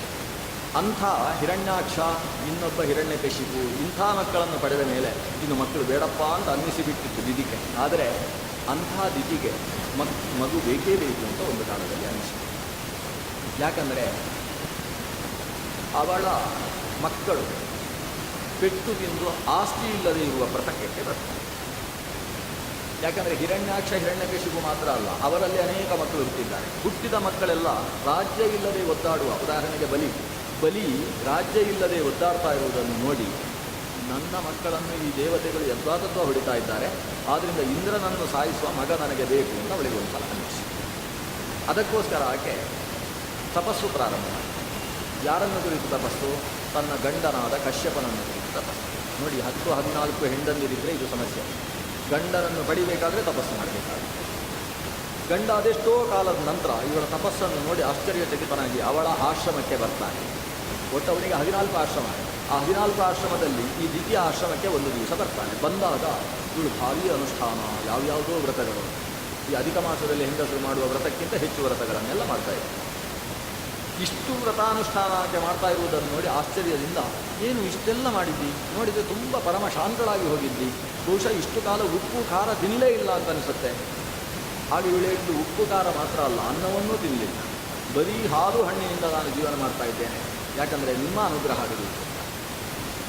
ಹೀಗೆ ಗಂಡನಿಗೋಸ್ಕರ ಇಷ್ಟು ಮಾಡ್ತಾಳೆ ಅಂತ ಅನಿಸಿದಾಗ ಕಶ್ಯಪನಿಗೆ, ಹಾಗಾದರೆ ನೀನು ಈ ವರಕ್ಕೆ ನಿನ್ನ ಮೇಲೆ ಪ್ರೀತನಾಗಿದ್ದೇನೆ, ಏನು ಬೇಕು ಕೇಳು. ಅಷ್ಟು ಕೇಳಿದ್ದೇ ತಡ ಇವಳು ಆತನಿಗೆ 4 ಪ್ರದಕ್ಷಿಣೆ ಬಂದು ನಾನಾ ರೀತಿಯ ಹೆಜ್ಜೆ ಹಾಕೊಂಡು ಕುಣಿದಾಗಿಬಿಟ್ಟ.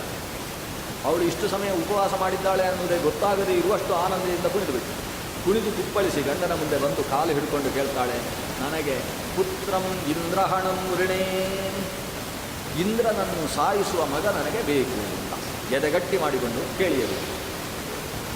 ಏನು ಅಂತ ಕೇಳ್ತಾನೆ. ಯಾಕಂದರೆ ಅಂಥದ್ದನ್ನು ನಿರೀಕ್ಷೆಯೇ ಮಾಡಿರುವುದಿಲ್ಲ ಕಶ್ಯಪ. ಒಬ್ಬ ಅಪ್ಪನ ಹತ್ರ ಹೆಂಡತಿ ನಿನ್ನ ಮಗನನ್ನು ಸಾಯಿಸುವ ಮಗ ಬೇಕು ಅಂತ ಕೇಳಿ ಅವರು ಕಶ್ಯಪನ ಮೊದಲ ಹೆಂಡತಿಯ ಮಗನಾದಂತಹ ಇಂದ್ರನನ್ನು 3ನೇ ಹೆಂಡತಿಯಾದಂತಹ ದಿತಿ ಸಾಯಿಸುವ ಮಗು ಬೇಕು ಅಂತ ಕೇಳ್ತಾಳೆ ಅಂತ ಹೇಳಿದರೆ ಇದೆಂಥ ಹೆಣ್ಣಿನ ಹೃದಯ. ಇಂದ್ರನನ್ನು ಸಾಯಿಸುವ ಮಗು ಬೇಕು ಅಂತ ಇವಳು ಪುನರುಚ್ಚರಿಸ್ತಾಳೆ. ಕೇಳಿ ಬೇಸರಿಸಿದಂತಹ ಕಶ್ಯಪ ಒಂದು ಬಾರಿ ಇಡೀ ಹೆಂಗಸರಿಗೆ ಬೈದು ಬಿಡ್ತಾನೆ. ಆ ಭಾಗವನ್ನು ನೀವ್ಯಾರು ಓದಬೇಡಿ ದಯವಿಟ್ಟು, ನೀವೆಲ್ಲ ಒಳ್ಳೆ ಹೆಂಗಸರು. ಅಂತೂ ಆತ ಇಡೀ ಹೆಂಗಸಿನ ಜಾತಿಗೆ ಬೈದು ಬಿಡ್ತಾನೆ. ಆಮೇಲೆ ಕೊನೆಗೆ ಬಾಯಿ ಕಚ್ಚಿಕೊಂಡು ಹೇಳ್ತಾನೆ, ಇಲ್ಲ, ಅದಿತಿ ಅಂತ ಹೆಂಡತಿ ಇರಬೇಕಾದ್ರೆ ಎಲ್ಲ ಹೆಂಗಸರನ್ನು ಯಾಕೆ ಬೈಬೇಕು ನಾನು ಈ ದಿತಿಯನ್ನು ಮಾತ್ರ ಬೈತಾ ಇರುವುದು ಅಂತ ಕೊನೆಗೆ ಸರಿ ಮಾಡಿಕೊಳ್ತಾನೆ. ಅಂದರೆ ಯದ್ವಾ ಸಿಟ್ಟು ಬಂದಾಗ ಜಾತಿಗೆ ಬೈಯುವುದು ಅದು ಕ್ರಮ. ಇದು ಹೆಂಗಸರಿಗೆ ಮಾತ್ರ ಅಲ್ಲ, ಹೆಂಗಸರು ಗಂಡಸಿ ಜಾತಿಗೆ ಹಾಗೆ ಬೈಯುವಂಥದ್ದು ಇರುತ್ತೆ. ಆಮೇಲೆ ಯೋಚನೆ ಮಾಡಿ, ಇಲ್ಲ ಇವರಿಗೆ ನಾನು ಬೈದದ್ದು ಎಲ್ರಿಗೂ ಅಲ್ಲ ಅಂತ ಆಮೇಲೆ ಸರಿ ಮಾಡಿಕೊಳ್ಳುವುದು ಇರ್ತದೆ. ಹಾಗೆ ಸರಿ ಮಾಡಿಕೊಳ್ತಾನೆ ಕಶ್ಯಪ ಪ್ರಜಾಪತಿ. ಅಂತೂ ಬೈದು ನಂತರ ನಾನು ಕೊಟ್ಟಾಗಿದೆ, ಈಗ ಏನು ಮಾಡೋದು, ಬದಲಾಯಿಸಿಕೊ, ಇದು ಉಶಾಪ ಕೇಳು. ಅದಕ್ಕೆ ಆಕೆ ಯಾವುದಕ್ಕೂ ಸಿದ್ಧ ಇಲ್ಲ. ನನ್ನ ಮಕ್ಕಳು ಹೇಗೆ ಒದ್ದಾಡ್ತಾ ಇದ್ದಾರೆ, ನಿನ್ನ ಮೊದಲ ಹೆಂಡತಿಯ ಮಕ್ಕಳು, ಆ ಮಕ್ಕಳು ಅಷ್ಟು ವಿಜೃಂಭಿಸುವುದು, ನನ್ನ ಮಕ್ಕಳೆಲ್ಲ ಪಾಪ ಕಾಡಿನಲ್ಲಿ ಹೋಗಿ ಒದ್ದಾಡುವುದು, ಬೇಕಾಗಿ ಪರಿಸ್ಥಿತಿ, ಸಾಯಿಸುವ ಮಗ ಬೇಕೇ ಬೇಕು ಅಂತ. ಕಶ್ಯಪ ಹೇಳ್ತಾನೆ, ಅವತ್ತು ಸಂಧ್ಯಾಕಾಲದಲ್ಲಿ ಬಂದು ನನ್ನ ಸೆರಗು ಎಳೆದು ಅವತ್ತು ಅಪಚಾರ ಮಾಡಿದ್ದಿ, ಇವತ್ತು ಇಂಥ ಅಪಚಾರವನ್ನು ಮಾಡ್ತಾ ಇದ್ದಿ, ಇರಲಿ ಎಲ್ಲ ದೈವೇಚ್ಛೆ ಅಂತ ಹೇಳಿ ತಾನು ಪದ್ಮಾಸನ ಹಾಕಿ ಕೂತು ಭಗವಂತನನ್ನು ಚಿಂತಿಸ್ತಾನೆ. ಚಿಂತನೆ ಮಾಡಿ ಹೇಳ್ತಾನೆ, ಆಗಲಿ ಇಂದ್ರನನ್ನು ಕೊಲ್ಲುವ ಮಗನನ್ನು ನೀನು ಪಡಿ, ಆದರೆ ಅದಕ್ಕೆ ಬೇಕಾದ ಗರ್ಭಶುದ್ಧಿಯನ್ನು ಅನುಷ್ಠಾನ ಮಾಡಬೇಕು. ಅದಕ್ಕೋಸ್ಕರ ಒಂದು ವ್ರತ, ಪುಂಸವನ ವ್ರತವನ್ನು ಉಪದೇಶ ಮಾಡ್ತೆ, ಈ ವ್ರತವನ್ನು ಅನುಷ್ಠಾನ ಮಾಡಬೇಕು ಅಂತ ಹೇಳಿ ಈ ಪುಸ್ತಕದಲ್ಲಿ ಒಂದು ಪುಟದಷ್ಟು ವ್ರತದ ನಿಯಮಗಳನ್ನು ಬರೆದುಕೊಡ್ತಾನೆ. ಇಷ್ಟು ಅನುಷ್ಠಾನ ಮಾಡು. ಅದು ಯಾವ ಹೆಂಗಸರಿಂದೂ ಸಾಧ್ಯ ಇಲ್ಲ. ದ್ವಿತೀಯ ಅನುಷ್ಠಾನ ಮಾಡಿಲ್ವ ಅಂದರೆ ಅದೊಂದು ಅದ್ಭುತ ಅಂತ ಅರ್ಥ. ಅಷ್ಟು ಕ್ಲಿಷ್ಟವಾದ ವ್ರತ. ಎಲ್ಲಿಯಾದರೂ ವ್ರತ ತಪ್ಪಿದರೆ ನಿನ್ನ ಸಂಕಲ್ಪ ವಿಚ್ಛೇದವಾದೀತು ಅಂತ ಎಚ್ಚರಿಸಿದ. ಯಾಕಂದರೆ ಆ ವ್ರತದಲ್ಲಿ ಸಿಟ್ಟು ಮಾಡಿಕೊಳ್ಬಾರ್ದು ಅಂತ ಒಂದಿತ್ತು. ತುಂಬ ಕಷ್ಟ, ನಮ್ಮ ಕೈಯಲ್ಲಿಲ್ಲ. ಅದು ಯಾರೋ ಹೋಗಿ ಅಲ್ಲಿ ಕಾಶಿಯಲ್ಲೆಲ್ಲೋ ಸಿಟ್ಟು ಬಿಟ್ಟು ಬಂದಲ್ಲ, ಬಿಟ್ಟು ಬಂದ ಅಂತ ಭಾರೀ ಸಿಟ್ಟಿನ ಮನುಷ್ಯ ಬಿಟ್ಟು ಬಂದಿದ್ದಾನೆ ಅಂತ ಕೇಳಿ ಮನೆಯಲ್ಲೆಲ್ಲ ಸಂಭ್ರಮವೋ ಸಂಭ್ರಮ. ದೀಪಾವಳಿಗೆ ತರುವ ಪಟಾಕಿಯನ್ನೆಲ್ಲ ತಂದು ಸಿಡಿಸಿದರು. ಸಿಟ್ಟು ಬಂತವನಿಗೆ ಅಷ್ಟೇ. ಸಿಟ್ಟು ಬಂದರೂ ಕೂಡ ಬಿಟ್ಟಿದ್ದೇನೆ ಅಂತ ಎಚ್ಚರ ಇರುವುದರಿಂದ ಸಿಟ್ಟು ಒಳಗೇ ಇಟ್ಟುಕೊಂಡ. ಅಷ್ಟೊತ್ತಿಗೆ ಒಬ್ಬ ಮಗ ಬಂದು, ಹೌದಪ್ಪ ಸಿಟ್ಟು ಬಿಟ್ರಾ ಅಂತ ಕೇಳಿ, ನಾನು ಅಮ್ಮನ ಹತ್ರ ಹೇಳಿದ್ದೇನೆ ಅಲ್ಲಿ ಕೇಳ್ಕೊ ಅಂತ ಸ್ವಲ್ಪ ಗಡಸಾಗಿತ್ತು ಅಷ್ಟೇ. ಎರಡನೇ ಮಗ ಬಂದು, ಅವನಿಗೆ 12 ಜನ ಮಕ್ಕಳು ಬೇರೆ. ಎರಡನೇ ಮಗ ಮೂರನೇ ಮಗನನ್ನು ಒಟ್ಟಿಗೆ ಕರ್ಕೊಂಡು ಬಂದು, ಅಪ್ಪ ಸಿಟ್ಟು ಬಿಟ್ರು ಹೌದಾ ಅಂತ ಕೇಳಿ, ಸಿಟ್ಟು ನೆಟ್ಟಿಗೆ ಏರಿದಿ. ಒಂದು ಸಲ ಹೇಳಿದ್ದೇನೆ ಅಂತ ಹೇಳಿದ. 4ನೇ ಸಲದವ ಬಂದು ಕೇಳಿದಾಗ ಕಪಾಳಕ್ಕೆ ಹೊಡೆದೇ ಉತ್ತರವನ್ನು ಕಳಿಸಿ. ಹಾಗಾದರೆ ಸಿಟ್ಟು ಬಿಡುವುದು ಅನ್ನುವುದು ಎಷ್ಟು ಕ್ಲಿಷ್ಟ, ನಮ್ಮ ಹತೋಟಿಯಲ್ಲಿ ಇಲ್ಲದೇ ಇರತಕ್ಕಂಥ ವಿಷಯ. ಈಕೆಗೆ ಆ ವ್ರತವನ್ನು ಕೂಡ ಉಪದೇಶಿಸಿ, ಸಿಟ್ಟು ಇರಬಾರ್ದು. ಆದರೆ ಆಕೆ ಏನು ಮಾಡಿದ್ಲು, ಸಿಟ್ಟು ಬರಬಾರ್ದು, ಅದಕ್ಕೋಸ್ಕರ ಮತ್ತೆ ಉಪ್ಪು ಖಾರ ತಿನ್ನುವುದನ್ನು ಬಿಟ್ಟು ಸಿಟ್ಟಿಗೆ ಕಾರಣವಾದ ರಾಜಸ ಪದಾರ್ಥಗಳನ್ನೇ ತಿನ್ನುವುದಿಲ್ಲ ಅಂತ ಸಂಕಲ್ಪ ಮಾಡಿ ಅಂತೂ ವ್ರತಾನುಷ್ಠಾನ ಮಾಡಿದ್ಲು. ಸುಮಾರು ಗರ್ಭವನ್ನು ಧರಿಸಿದ್ದಾಳೆ. ಗರ್ಭಕ್ಕೆ 1 ತಿಂಗಳು ಭರ್ತಿಯಾಗಿ 2ನೇ ತಿಂಗಳು ಶುರುವಾಯಿತು ಅನ್ನೋ ವಿಷಯ ಸೂರ್ಯಚಂದ್ರರ ಮೂಲಕವಾಗಿ ಇಂದ್ರನಿಗೆ ಗೊತ್ತಾಯಿತು. ಇಂದ್ರ ಗೂಢಚಾರರನ್ನು ಬಿಟ್ಟಿರ್ತಾನೆ, ಗೊತ್ತಾಯಿತು. ದಿತಿ ಗರ್ಭಿಣಿಯಾಗಿದ್ದಾಳೆ, ಇಂದ್ರನನ್ನು ಕೊಲ್ಲುವುದಕ್ಕೆ ಬೇಕಾದ ಮಗನಂತೆ ಅಂತ ಇಂದ್ರನಿಗೆ ವಿಷಯ ಗೊತ್ತಾಯಿತು. ಇಂದ್ರ ಸೀದ ಓಡಿ ಬಂದ. ಕೈಯಲ್ಲಿ ಒಂದು ದೊಡ್ಡ ಬುಟ್ಟಿಯಲ್ಲಿ ಒಂದಷ್ಟು ಹಣ್ಣುಗಳು. ಶಚೀದೇವಿ ಹತ್ರವೇ ಚಕ್ಕುಲಿ ಮಾಡಿಸಿದ್ದಾನೆ. ಎಲ್ಲ ವ್ಯವಸ್ಥೆಗಳನ್ನು ಮಾಡಿಕೊಂಡು ಗರ್ಭಿಣಿಗೆ ಕೊಡುವುದಕ್ಕೆ ಅಂತ, ಚಿಕ್ಕಮ್ಮನಿಗೆ ಕೊಡಲಿಕ್ಕೆ ಅಂತ ಓಡಿ ಬಂದು ಆ ಚಿಕ್ಕಮ್ಮನ ಮುಂದಿಟ್ಟು ನಮಸ್ಕಾರ ಮಾಡಿ, ಅಮ್ಮ ಗರ್ಭಿಣಿಯಂತೆ ತುಂಬ ಆನಂದವಾಯಿತು, ಆದರೆ ಬಹಳ ಕಾಲದ ನಂತರ ಗರ್ಭವನ್ನು ಧರಿಸಿದ್ರಿಂದ ಬಹಳ ಜಾಗೃತೆಯಾಗಿರಬೇಕು, ನಾನೇ ನಿಮ್ಮ ಸೇವೆಗೋಸ್ಕರ ಕೂತುಕೊಳ್ತೇನೆ. ಈ ತಾಯಿ ಸಿಟ್ಟು ಮಾಡಿಕೊಳ್ಳುವ ಹಾಗಿಲ್ಲ. ಆ ತಾಯಿ ಆಯಿತು ಮಗು ನೀನೇನು ಹೇಳ್ತೀಯೋ ಹಾಗೆ ಅಂತ ಒಪ್ಪಿಕೊಂಡೆ. ಅವತ್ತಿನಿಂದ ಇಂದ್ರ ಆಕೆಯ ಸೇವೆಗೋಸ್ಕರ ಕೂತ. 9 ತಿಂಗಳ ಪ್ರೋಗ್ರಾಮ್ ಅವನು, ಇನ್ನು 8 ತಿಂಗಳಿರೋದು ವಸ್ತುತ. ಎಷ್ಟು ಸೇವೆ ಅಂದರೆ ಇಂಗಿತಜ್ಞನಾಗಿ ಆಕೆಗೆ ಅವಳು ಹೇಳಬೇಕು ಅಂತಿಲ್ಲ, ಹೇಳುವುದಕ್ಕಿಂತ ಮುಂಚೆ ಸೇವೆ ಸಿದ್ಧ. ಇದನ್ನು ನೋಡ್ತಾ ಇದ್ದಾಳೆ. ಈಕೆಯ ಗರ್ಭಕ್ಕೆ 7 ತಿಂಗಳು ಭರ್ತಿಯಾಯಿತು. ಇವಳಿಗೆ ಅನ್ನಿಸುತ್ತೆ, ಈ ಇಂದ್ರನನ್ನು ಕೊಲ್ಲುವುದಕ್ಕೆ ನನಗೆ ಮಗ ಬೇಕಾ, ಇಷ್ಟು ಒಳ್ಳೆ ಮಗ ಇದ್ದಾನೆ ಇಂದ್ರ, ಇವನು ಇದ್ದರೆ ಸಾಕು, ಈ ಮಗು ಯಾಕೆ ಬೇಕು, ಇದು ಉಪ್ಪು ಖಾರ ತಿನ್ನದೇ ಇದ್ದದರ ಪರಿಣಾಮ, ಜೊತೆಗೆ ಆ ಇಂದ್ರ ಮಾಡಿದಂತಹ ಸೇವೆಯ ಪರಿಣಾಮ. ದಿತಿ ಇಂದ್ರನಿಗೆ ಪೂರ್ತಿ ತನ್ನನ್ನು ಒಪ್ಪಿಸಿಕೊಂಡು ಎಂಥ ಒಳ್ಳೆಯ ಮಗ ಇವನೇ ಸಾಕಿತ್ತು ಅನ್ನುವ ಭಾವ ಆಕೆಯಲ್ಲಿ ಅಂಕುರಿಸಿ. ಇಂದ್ರ ನೋಡ್ತಾ ಇರುವುದು ಯಾಕೆ, ಗರ್ಭವನ್ನು ಹೇಗಾದರೂ ಬುದ್ಧಿ ಪುಡಿ ಮಾಡಬೇಕು ಅಂತ ಅವನು ನೋಡ್ತಾ ಇರೋದು. ಇಂದ್ರ ಇಂಥ ಕೆಲಸದಲ್ಲಿ ಮಹಾಚತುರ. ಆದರೆ ಏನಾಗಿದೆ, ಗರ್ಭದ ಒಳಗೆ ಪ್ರವೇಶ ಮಾಡಬೇಕಾದರೆ ವ್ರತದಲ್ಲಿ ಏನಾದರೂ ದೋಷ ಬರಬೇಕು. ಆದರೆ ಒಂದೇ ಒಂದು ದೋಷ ಕಾಣಿಸ್ತಾ ಇಲ್ಲ. ಅದೊಂದು ದಿವಸ ದೋಷ ಕಂಡಿತು. ಸಾಯಂಕಾಲ ಸೂರ್ಯ ಬಿಂಬ ಅರ್ಧದಷ್ಟು ಮುಳುಗಿರುವಂತಹ ಕಾಲ, ಪೂರ್ತಿಯಾಗಿ ಮುಳುಗಲಿಲ್ಲ ಅಂತಹ ಮುಸ್ಸಂಜೆ ಪ್ರಾರಂಭವಾಗುವ ಕಾಲದಲ್ಲಿ ಈಕೆ ಸಾಯಂ ಬಹಿಶೌಚವನ್ನು ನಿರ್ವಹಿಸಿದ ಮೇಲೆ ಪಾದಕ್ಕೆ ನೀರು ಹಾಕದೆ ಚಳಿಗಾಲದಲ್ಲಿ ತಾನು ಪಾದವನ್ನು ನೀಡಿ ತಲೆಗೂದಲನ್ನು ಪಾದಕ್ಕೆ ತಾಗುವ ಹಾಗೆ ಇಟ್ಟು ಮೆಲ್ಲ ನಿದ್ರೆ. ಯಾಕೆ ನಿದ್ರೆ ಅಂದರೆ ವ್ರತ, ಅಧಿಕ ಮಾಸದ ವ್ರತ ಅಲ್ಲ, ದಿನಾ ಮಾಡುವ ವ್ರತ. ಆ ವ್ರತದ ಕ್ಲೇಶದಿಂದ ಕ್ಲಿನ್ನಳಾಗಿ ತಾನು ವ್ರತದ ಅಶುಚಿಯಾಗಿ ಕೂತಿದ್ದಾಳೆ. ಇಷ್ಟು ಸಾಕಾಯಿತು ಇಂದ್ರನಿಗೆ. ತಾನು ಕೈಯಲ್ಲಿ ವಜ್ರವನ್ನು ಹಿಡಿದು ಆಕೆಯ ಗರ್ಭದ ಒಳಗೆ ನಾಭಿರಂಧ್ರದಿಂದ ಪ್ರವೇಶ ಮಾಡಿದ್ದಾನೆ. ಪ್ರವೇಶ ಮಾಡಿ ಗರ್ಭದಲ್ಲಿದ್ದ ಮಗುವಿಗೆ 6 ಪೆಟ್ಟು ಕೊಟ್ಟು, 6 ಪೆಟ್ಟು, 6 ಪೆಟ್ಟಿಗೆ ಗರ್ಭ 7 ಆಯಿತು. 7 ತುಂಡಾದ 7 ಮಕ್ಕಳು ಕೈ ಮುಗಿದುಕೊಂಡು, ಅಣ್ಣ ಯಾಕೆ ನಮ್ಮನ್ನು ಸಾಯಿಸ್ತಿ ಅಂತ 7 ಮಕ್ಕಳು ಕೇಳಿ. ಇಂದ್ರನಿಗೆ ಹೆದರಿಕೆ ಆಯಿತು. ಅಲ್ಲ, ನಾನು ಒಂದು ಮಗು ಇತ್ತು, ಸಾಯಿಸೋಣ ಅಂತ ಹೊಡೆದ್ರೆ ಈಗ 7 ಮಕ್ಕಳಾದವಲ್ಲ, ಇನ್ನು ನಾನು ಬದುಕುವ ಗತಿ ಏನು ಯೋಚಿಸಿ. ಆಮೇಲೆ ಒಂದೊಂದು ಗರ್ಭಕ್ಕೂ 6 ಪೆಟ್ಟು ಕೊಟ್ಟ. ಅಲ್ಲಿಗೆ 49 ಆಯಿತು. 49 ಮಕ್ಕಳು ಕೂಡ, ಅಣ್ಣ ನಾನು ನಿಮ್ಮ ಜೊತೆಗಿದ್ದು ಸೇವಕರಾಗಿ ಬದುಕುವವರು, ಯಾಕೆ ನಮ್ಮನ್ನು ಸಾಯಿಸ್ತಿ ಅಂತ ಮಕ್ಕಳು ಕೇಳಿದರು. ಇದು ಕೇಳಿ ಆಶ್ಚರ್ಯಚಕಿತನಾಗಿ ಕಣ್ಣು ಮುಚ್ಚಿ ದೇವರನ್ನು ಧ್ಯಾನಿಸಿದ. ದೇವರು ಅನುಗ್ರಹ ಮಾಡಿದರು. ಅಷ್ಟರಲ್ಲಿ ಪ್ರಸೂತಿ ವಾಯು, ಅಪಾನ ವಾಯು ಒಳಗಿನಿಂದ ಗರ್ಭಗಳನ್ನು ತಳ್ಳಿತು. ತಳ್ಳಿದ ಗರ್ಭ ಹೊರಗೆ ಬರುವ ಹೊತ್ತಿಗೆ 49 ಇರಲಿಲ್ಲ, 50. ಆ 50ನೇದ್ದು ಯಾರು ಅಂದರೆ ಸಜೂರಿಂದ್ರೇಣ 50, ಇಂದ್ರನನ್ನು ಸೇರಿಸಿ 50 ಜನ ಹೊಟ್ಟೆಯಿಂದ ಹುಟ್ಟಿದ್ದಾರೆ. ಹೀಗೆ ದಿತಿಯಿಂದ ಹುಟ್ಟಿದ ಮಕ್ಕಳಿಗೆ ದೈತ್ಯರು ಅಂತ ಹೆಸರು. ಇಂದ್ರನೂ ದೈತ್ಯ ಆಗಿಬಿಟ್ಟ. ಇಂದ್ರನೂ ದ್ವಿತೀಯ ಹೊಟ್ಟೆಯಿಂದ, ಆದಿತ್ಯನಾಗಿದ್ದಂತಹ ಇಂದ್ರ ಇವತ್ತು ದ್ವಿತೀಯ ಹೊಟ್ಟೆಯಿಂದ ಹೊರಗೆ ಬಂದ. ಬರುವಾಗ ಕೈಯಲ್ಲಿ ವಜ್ರವನ್ನು ಹಿಡ್ಕೊಂಡು ಬಂದಿದ್ದಾನೆ. ವಜ್ರಾಯುಧ ಎಷ್ಟು ದೊಡ್ಡದು ಬೇಕಾದರೂ ಆಗುತ್ತೆ, ಎಷ್ಟು ಚಿಕ್ಕದು ಬೇಕಾದರೂ ಆಗುತ್ತೆ. ಅದ್ಭುತವಾದ ಆಯುಧ ಅದು. ಅದನ್ನು ಹಿಡ್ಕೊಂಡು ಈತ ಹೊರಗೆ ಬಂದಿದ್ದಾನೆ. ಜೊತೆಗೆ 49 ಜನ ಇದ್ದಾರೆ. ಒಂದೇ ಥರ ನೋಡಲಿಕ್ಕೆ 49 ಜನರು ಕೂಡ. ಇವ ವಜ್ರವನ್ನು ಕೆಳಗೆ ಹಾಕಿ ಅಮ್ಮನ ಮುಂದೆ ಕೈ ಮುಗಿತಾನೆ ಇಂದ್ರ. ಠಣ್ಣಂತ ಶಬ್ದ ಕೇಳುತ್ತೆ. ಪ್ರಸವ ಕ್ಲೇಶದಿಂದ ಆಯಾಸಗೊಂಡಿದ್ದಂತಹ ದಿತಿ ಇಂದ್ರನನ್ನು ನೋಡಿ, ಮಗು ಅದೇನು ತನ್ನ ಕೇಳಿದ್ದು ಅಂತ ಕೇಳ್ತೇನೆ. ಅದು ಒಳಗಿಂದ ನಾನು ಹಿಡ್ಕೊಂಡು ಹೋಗಿದ್ದ ಆಯುಧ ತಾಯಿ, ನೋಡು ಒಂದು ಅಂತ ಬಯಸಿದ್ದು 49 ಆಗುವ ಹಾಗೆ ಭಗವಂತ ಅನುಗ್ರಹಿಸಿಬಿಟ್ಟ. ಆಗ ತಾಯಿ ಆ ಇಂದ್ರನನ್ನು ಆಲಿಂಗಿಸಿಕೊಂಡು ಹೇಳ್ತಾಳೆ, ಮಗು ನಿನ್ನನ್ನು ಸಾಯಿಸುವ ಮಗು ನನಗೆ ಬೇಡ. ಈ 49 ಜನ ನಿನ್ನ ತಮ್ಮಂದಿರು, ದೇವತೆಗಳ ಜೊತೆಗೆ ಇವರನ್ನು ಸೇರಿಸಿಕೊ. ಇವರಿಗೆ ಸರಿಯಾದ ಯೋಗ್ಯವಾದ ಪದವಿಯನ್ನು ಕೊಡು. ನಿನ್ನ ಜೊತೆಗೆ ನಿನ್ನ ಕಿಂಕರರಾಗಿ ಈ 49 ಜನರು ಬಾಳ್ತಾರೆ. ಹೀಗೆ ಈ 49 ಜನಕ್ಕೆ ಮರುತ್ತುಗಳು ಅಂತ ಹೆಸರು. ಏಕೋನ 50 ಮರುತಃ ಅಂತ. 50ನೇಯವ ಇಂದ್ರ.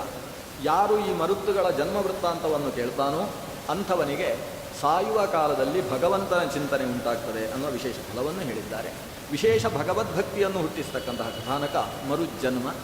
ಈ ಮರುತ್ತುಗಳು ಯಾರು 49 ಜನ ಇದ್ದಾರೆ, ಅವರು ದೇವತೆಗಳ ಯಜ್ಞಾದಿ ಕರ್ಮಗಳಲ್ಲಿ ತಾವು ನಿಂತು ಸ್ವಯಂ ಸೇವಕರಾಗಿ ಕೆಲಸ ಮಾಡತಕ್ಕಂತಹ ವಿಷಯಗಳು ಋಗ್ವೇದದಲ್ಲಿ ಪ್ರತಿಪಾದಿತವಾಗುತ್ತೆ. ಮರುತ ಪರಿವೇಷ್ಟಾರು ಮರುತ್ತಸ್ಯಾವಸನ್ ಗೃಹೇ ಅಂತ ಮರುತ್ತುಗಳು ಯಜ್ಞಕರ್ಮದಲ್ಲಿ ತಾವು ಸ್ವಯಂ ಸೇವಕರಾಗಿ ಕೆಲಸ ಮಾಡಿದ ವಿಷಯ ಉಲ್ಲೇಖ ಬರುತ್ತೆ. ಅಂತಹ ನಮ್ಮ ಶರೀರದಲ್ಲಿ ಷಟ್ಚಕ್ರಗಳಲ್ಲಿ ನಿಂತಿರತಕ್ಕಂತಹ ದೇವತಾ ಸ್ವರೂಪಗಳಲ್ಲಿ ಈ 49 ಮರುತ್ತುಗಳು ಕೂಡ ಸೇರಿದ್ದಾರೆ. ಅಂತಹ ಮರುತ್ತುಗಳ ಜನ್ಮ ಕಥೆಯ ಜೊತೆಗೆ 6ನೇ ಸ್ಕಂದ ಮುಗಿಯುತ್ತೆ. ಇನ್ನು ಮುಂದಕ್ಕೆ 7ನೇ ಸ್ಕಂದ. ಅದನ್ನು ನಾನು ಶುರು ಮಾಡಿದರೆ ನಾಳೆಯವರ ವಿಷಯವನ್ನು ಎಳೆದ ಅಪಚಾರ ಆಗುತ್ತೆ. ಹಾಗಾಗಿ ಒಟ್ಟು ಈ 6ಠ ಸ್ಕಂದದಲ್ಲಿ ಬಂದಿರತಕ್ಕಂತಹ ವಿಷಯ, ಪ್ರಾರಂಭದಲ್ಲಿ ನಾರಾಯಣ ನಾಮಸ್ಮರಣೆಗೆ ಇರತಕ್ಕಂತಹ ಮಹತ್ವ, ಪ್ರಾಯಶ್ಚಿತ್ತವು ನಿಜವಾದ ಪ್ರಾಯಶ್ಚಿತ್ತ ಆಗಬೇಕು ಅಂತೇಳಿದರೆ ನಾರಾಯಣ ಸ್ಮರಣೆ ಎಷ್ಟು ಅವಶ್ಯಕ ಅನ್ನುವುದನ್ನು ಪ್ರತಿಪಾದಿಸುವುದಕ್ಕೋಸ್ಕರ ಅಜಾಮಿಳ ವೃತ್ತಾಂತವನ್ನು ನಿರೂಪಣೆ ಮಾಡಿದರು. ಅದಾದ ನಂತರ ನಾವು ನಿನ್ನೆ ನೋಡಿದ ಹಾಗೆ ಒಂದು ಅಶಿಕ್ನಿ ಮತ್ತು ಪಂಚಜನಿ ಅನ್ನುವ ಪತ್ನಿಯಲ್ಲಿ ದಕ್ಷ ಪ್ರಜಾಪತಿ ಪಡೆದಂತಹ ಹರ್ಯಶ್ವ ಮತ್ತು ಬೃಹದಶ್ವ ಅನ್ನುವ ಮಕ್ಕಳ ವೃತ್ತಾಂತ, ನಾರದಿನಿಂದಾಗಿ ಅವರೆಲ್ಲರೂ ವೈರಾಗ್ಯವನ್ನು ಪಡೆದಂತಹ ವೃತ್ತಾಂತ. ಅದಾದ ಮೇಲೆ ಬಂದಿರುವಂಥದ್ದು ಬೃಹಸ್ಪತ್ಯಾಚಾರ್ಯರನ್ನು ಅವಮಾನಗೊಳಿಸಿದಂತಹ ಇಂದ್ರ ಐಶ್ವರ್ಯವನ್ನು ಕಳೆದುಕೊಂಡು ಮತ್ತೆ ಐಶ್ವರ್ಯ ಪಡೆಯುವುದಕ್ಕೋಸ್ಕರ ವಿಶ್ವರೂಪಾಚಾರ್ಯರನ್ನು ಪುರೋಹಿತರನ್ನಾಗಿ ವರ್ಣೆ ಮಾಡಿದ. ವಿಶ್ವರೂಪಾಚಾರ್ಯರು ನಾರಾಯಣ ವರ್ಮವನ್ನು ಉಪದೇಶ ಮಾಡಿದರು. ಕೊನೆಗೆ ಇಂದ್ರ ಅವರ ತಲೆಯನ್ನೇ ಕತ್ತರಿಸುವಂತಹ ಕೆಲಸ ನಡೆಯಿತು. ಬ್ರಹ್ಮಹತ್ಯೆಯನ್ನು ಲೋಕಕ್ಕೆ ಹಂಚುವ ಕೆಲಸ ನಡೆಯಿತು. ಆಮೇಲೆ ವಿಶ್ವರೂಪಾಚಾರ್ಯರ ತಂದೆಯಾದಂತಹ ತ್ವಷ್ಟೃ ಸಿಟ್ಟಿನಿಂದ ವೃತ್ರನ ಜನನಕ್ಕೆ ಯಜ್ಞವನ್ನು ನಡೆಸಿದ. ವೃತ್ರಾಸುರನ ಜನ್ಮಾಂತರದ ವೃತ್ತಾಂತವು ನಿರೂಪಿಸಲ್ಪಟ್ಟಿತು. ವೃತ್ರನ ಹನನಕ್ಕೋಸ್ಕರ ಇಂದ್ರ ದದೀಚಿ ಮಹರ್ಷಿಯ ಹತ್ತಿರ ತನ್ನ ಅಗ್ನ್ಯಾದಿ ದೇವತೆಗಳ ಜೊತೆಗೆ ಹೋಗಿ ಆತನನ್ನು ಹೊಗಳಿದಂತಹ ವೃತ್ತಾಂತ ಇಲ್ಲಿದೆ. ಕೊನೆಯಲ್ಲಿ ದ್ವಿತೀಯಲ್ಲಿ ಹೇಗೆ ವಂಶ ವಿಸ್ತಾರವಾಯಿತು ಅನ್ನುವ ವಿವರಣೆ. ಇದಿಷ್ಟು ಒಟ್ಟು 6ಠ ಸ್ಕಂದದಲ್ಲಿ ಬರತಕ್ಕಂತಹ ಪುಣ್ಯಶ್ರವಣ ಕೀರ್ತನನಾದ ಭಗವಂತನ ಮಹಾತ್ಮೆಯನ್ನು ಹೇಳುವುದಕ್ಕೋಸ್ಕರ ಬಂದಿರತಕ್ಕಂತಹ ಕಥಾನಕಗಳು. ನಾವು ಈ ಅಧಿಕ ಮಾಸದ ಪುಣ್ಯಕಾಲದಲ್ಲಿ, ಪರ್ವಕಾಲದಲ್ಲಿ ಕೆಲವು ಕಾಲಗಳ ತನಕ ಈ 6ಠ ಸ್ಕಂದದ ಮುಖ್ಯ ವಿಷಯಗಳನ್ನು ಮಾತ್ರ ಗಮನಿಸಿಕೊಂಡು ಅನುಸಂಧಾನ ಮಾಡುವುದಕ್ಕೆ ಇಲ್ಲಿ ಒಂದು ಅವಕಾಶ ಪ್ರಾಪ್ತಿಯಾಯಿತು. ಭಾಗವತ ಶ್ರವಣ ಅನ್ನುವುದೇ ಮಹಾಪುಣ್ಯಪ್ರದಾಯಕವಾದದ್ದು. ಪರ್ವಕಾಲದಲ್ಲಿ ಮಾಡುವ ಪುಣ್ಯ ಕೆಲಸಕ್ಕೆ 10 ಗುಣ ಫಲ, ಉಳಿದ ಕಾಲದಲ್ಲಿ 1 ಫಲ ಅಂತಾದರೆ ಇಲ್ಲಿ 10 ಫಲ ಅನ್ನುವ ವಿಶೇಷತೆ ಇದೆ. ಶ್ರದ್ಧೆಯಿಂದ ತಾವೆಲ್ಲ ಶ್ರವಣ ಮಾಡಿದ್ದೀರಿ. ಶ್ರೀಮದ್ಭಾಗವತದ ಈ 6ಠ ಸ್ಕಂದದ ಪಠಣ ಶ್ರವಣಗಳಿಂದ ತಮಗೆಲ್ಲ ಆ ಭಗವಂತ ಏನು ಪುಣ್ಯ ಫಲವನ್ನು ಹೇಳಿದ್ದಾನೋ ಅಂತಹ ಶುಭ ಫಲ ತಮ್ಮ ಎಲ್ಲರಿಗೂ ಪ್ರಾಪ್ತವಾಗಲಿ. ಭಗವಂತನ ಅನುಗ್ರಹದಿಂದ ಸರ್ವ ಶ್ರೇಯಸ್ಸು ಲಭಿಸಲಿ ಅಂತ ದೇವರಲ್ಲಿ ಪ್ರಾರ್ಥನೆ ಸಲ್ಲಿಸ್ತೇನೆ. ಈ 4 ಗಂಟೆಗಳ ಕಾಲಾವಧಿಯಲ್ಲಿ ಇಲ್ಲಿ ಉಪನ್ಯಾಸಕ್ಕೆ ನನ್ನ ಕಾಲವನ್ನು ಹೊಂದಿಸಿಕೊಂಡು ವ್ಯವಸ್ಥೆ ಮಾಡಿಕೊಟ್ಟಿರ್ತಕ್ಕಂತಹ ಇಲ್ಲಿಯ ಎಲ್ಲ ಪದಾಧಿಕಾರಿಗಳಿಗೂ ಕೂಡ ನನ್ನ ಪ್ರೀತಿಯ ನಮನಗಳನ್ನು ಸಲ್ಲಿಸ್ತಾ ಇದ್ದೇನೆ. ಆಡುವ ಶಕ್ತಿಯನ್ನು ನನ್ನಲ್ಲಿ ತುಂಬಿಸಿರತಕ್ಕಂತಹ ಪರಮಪೂಜ್ಯ ಗುರುಗಳಾದ ಶ್ರೀ ವಿಶ್ವೇಶತೀರ್ಥ ಶ್ರೀಪಾದರ ಅಂತಸ್ಥಿತನಾದಂತಹ ಮಧ್ವಪತಿ ಗೋಪಾಲಕೃಷ್ಣನಲ್ಲಿ ಈ ನನ್ನ 4 ಮಾತು ಕುಸುಮಗಳನ್ನು ಸಮರ್ಪಣೆ ಮಾಡ್ತಾ ಇದ್ದೇನೆ. ಶ್ರೀಕೃಷ್ಣಾರ್ಪಣಮಸ್ತು.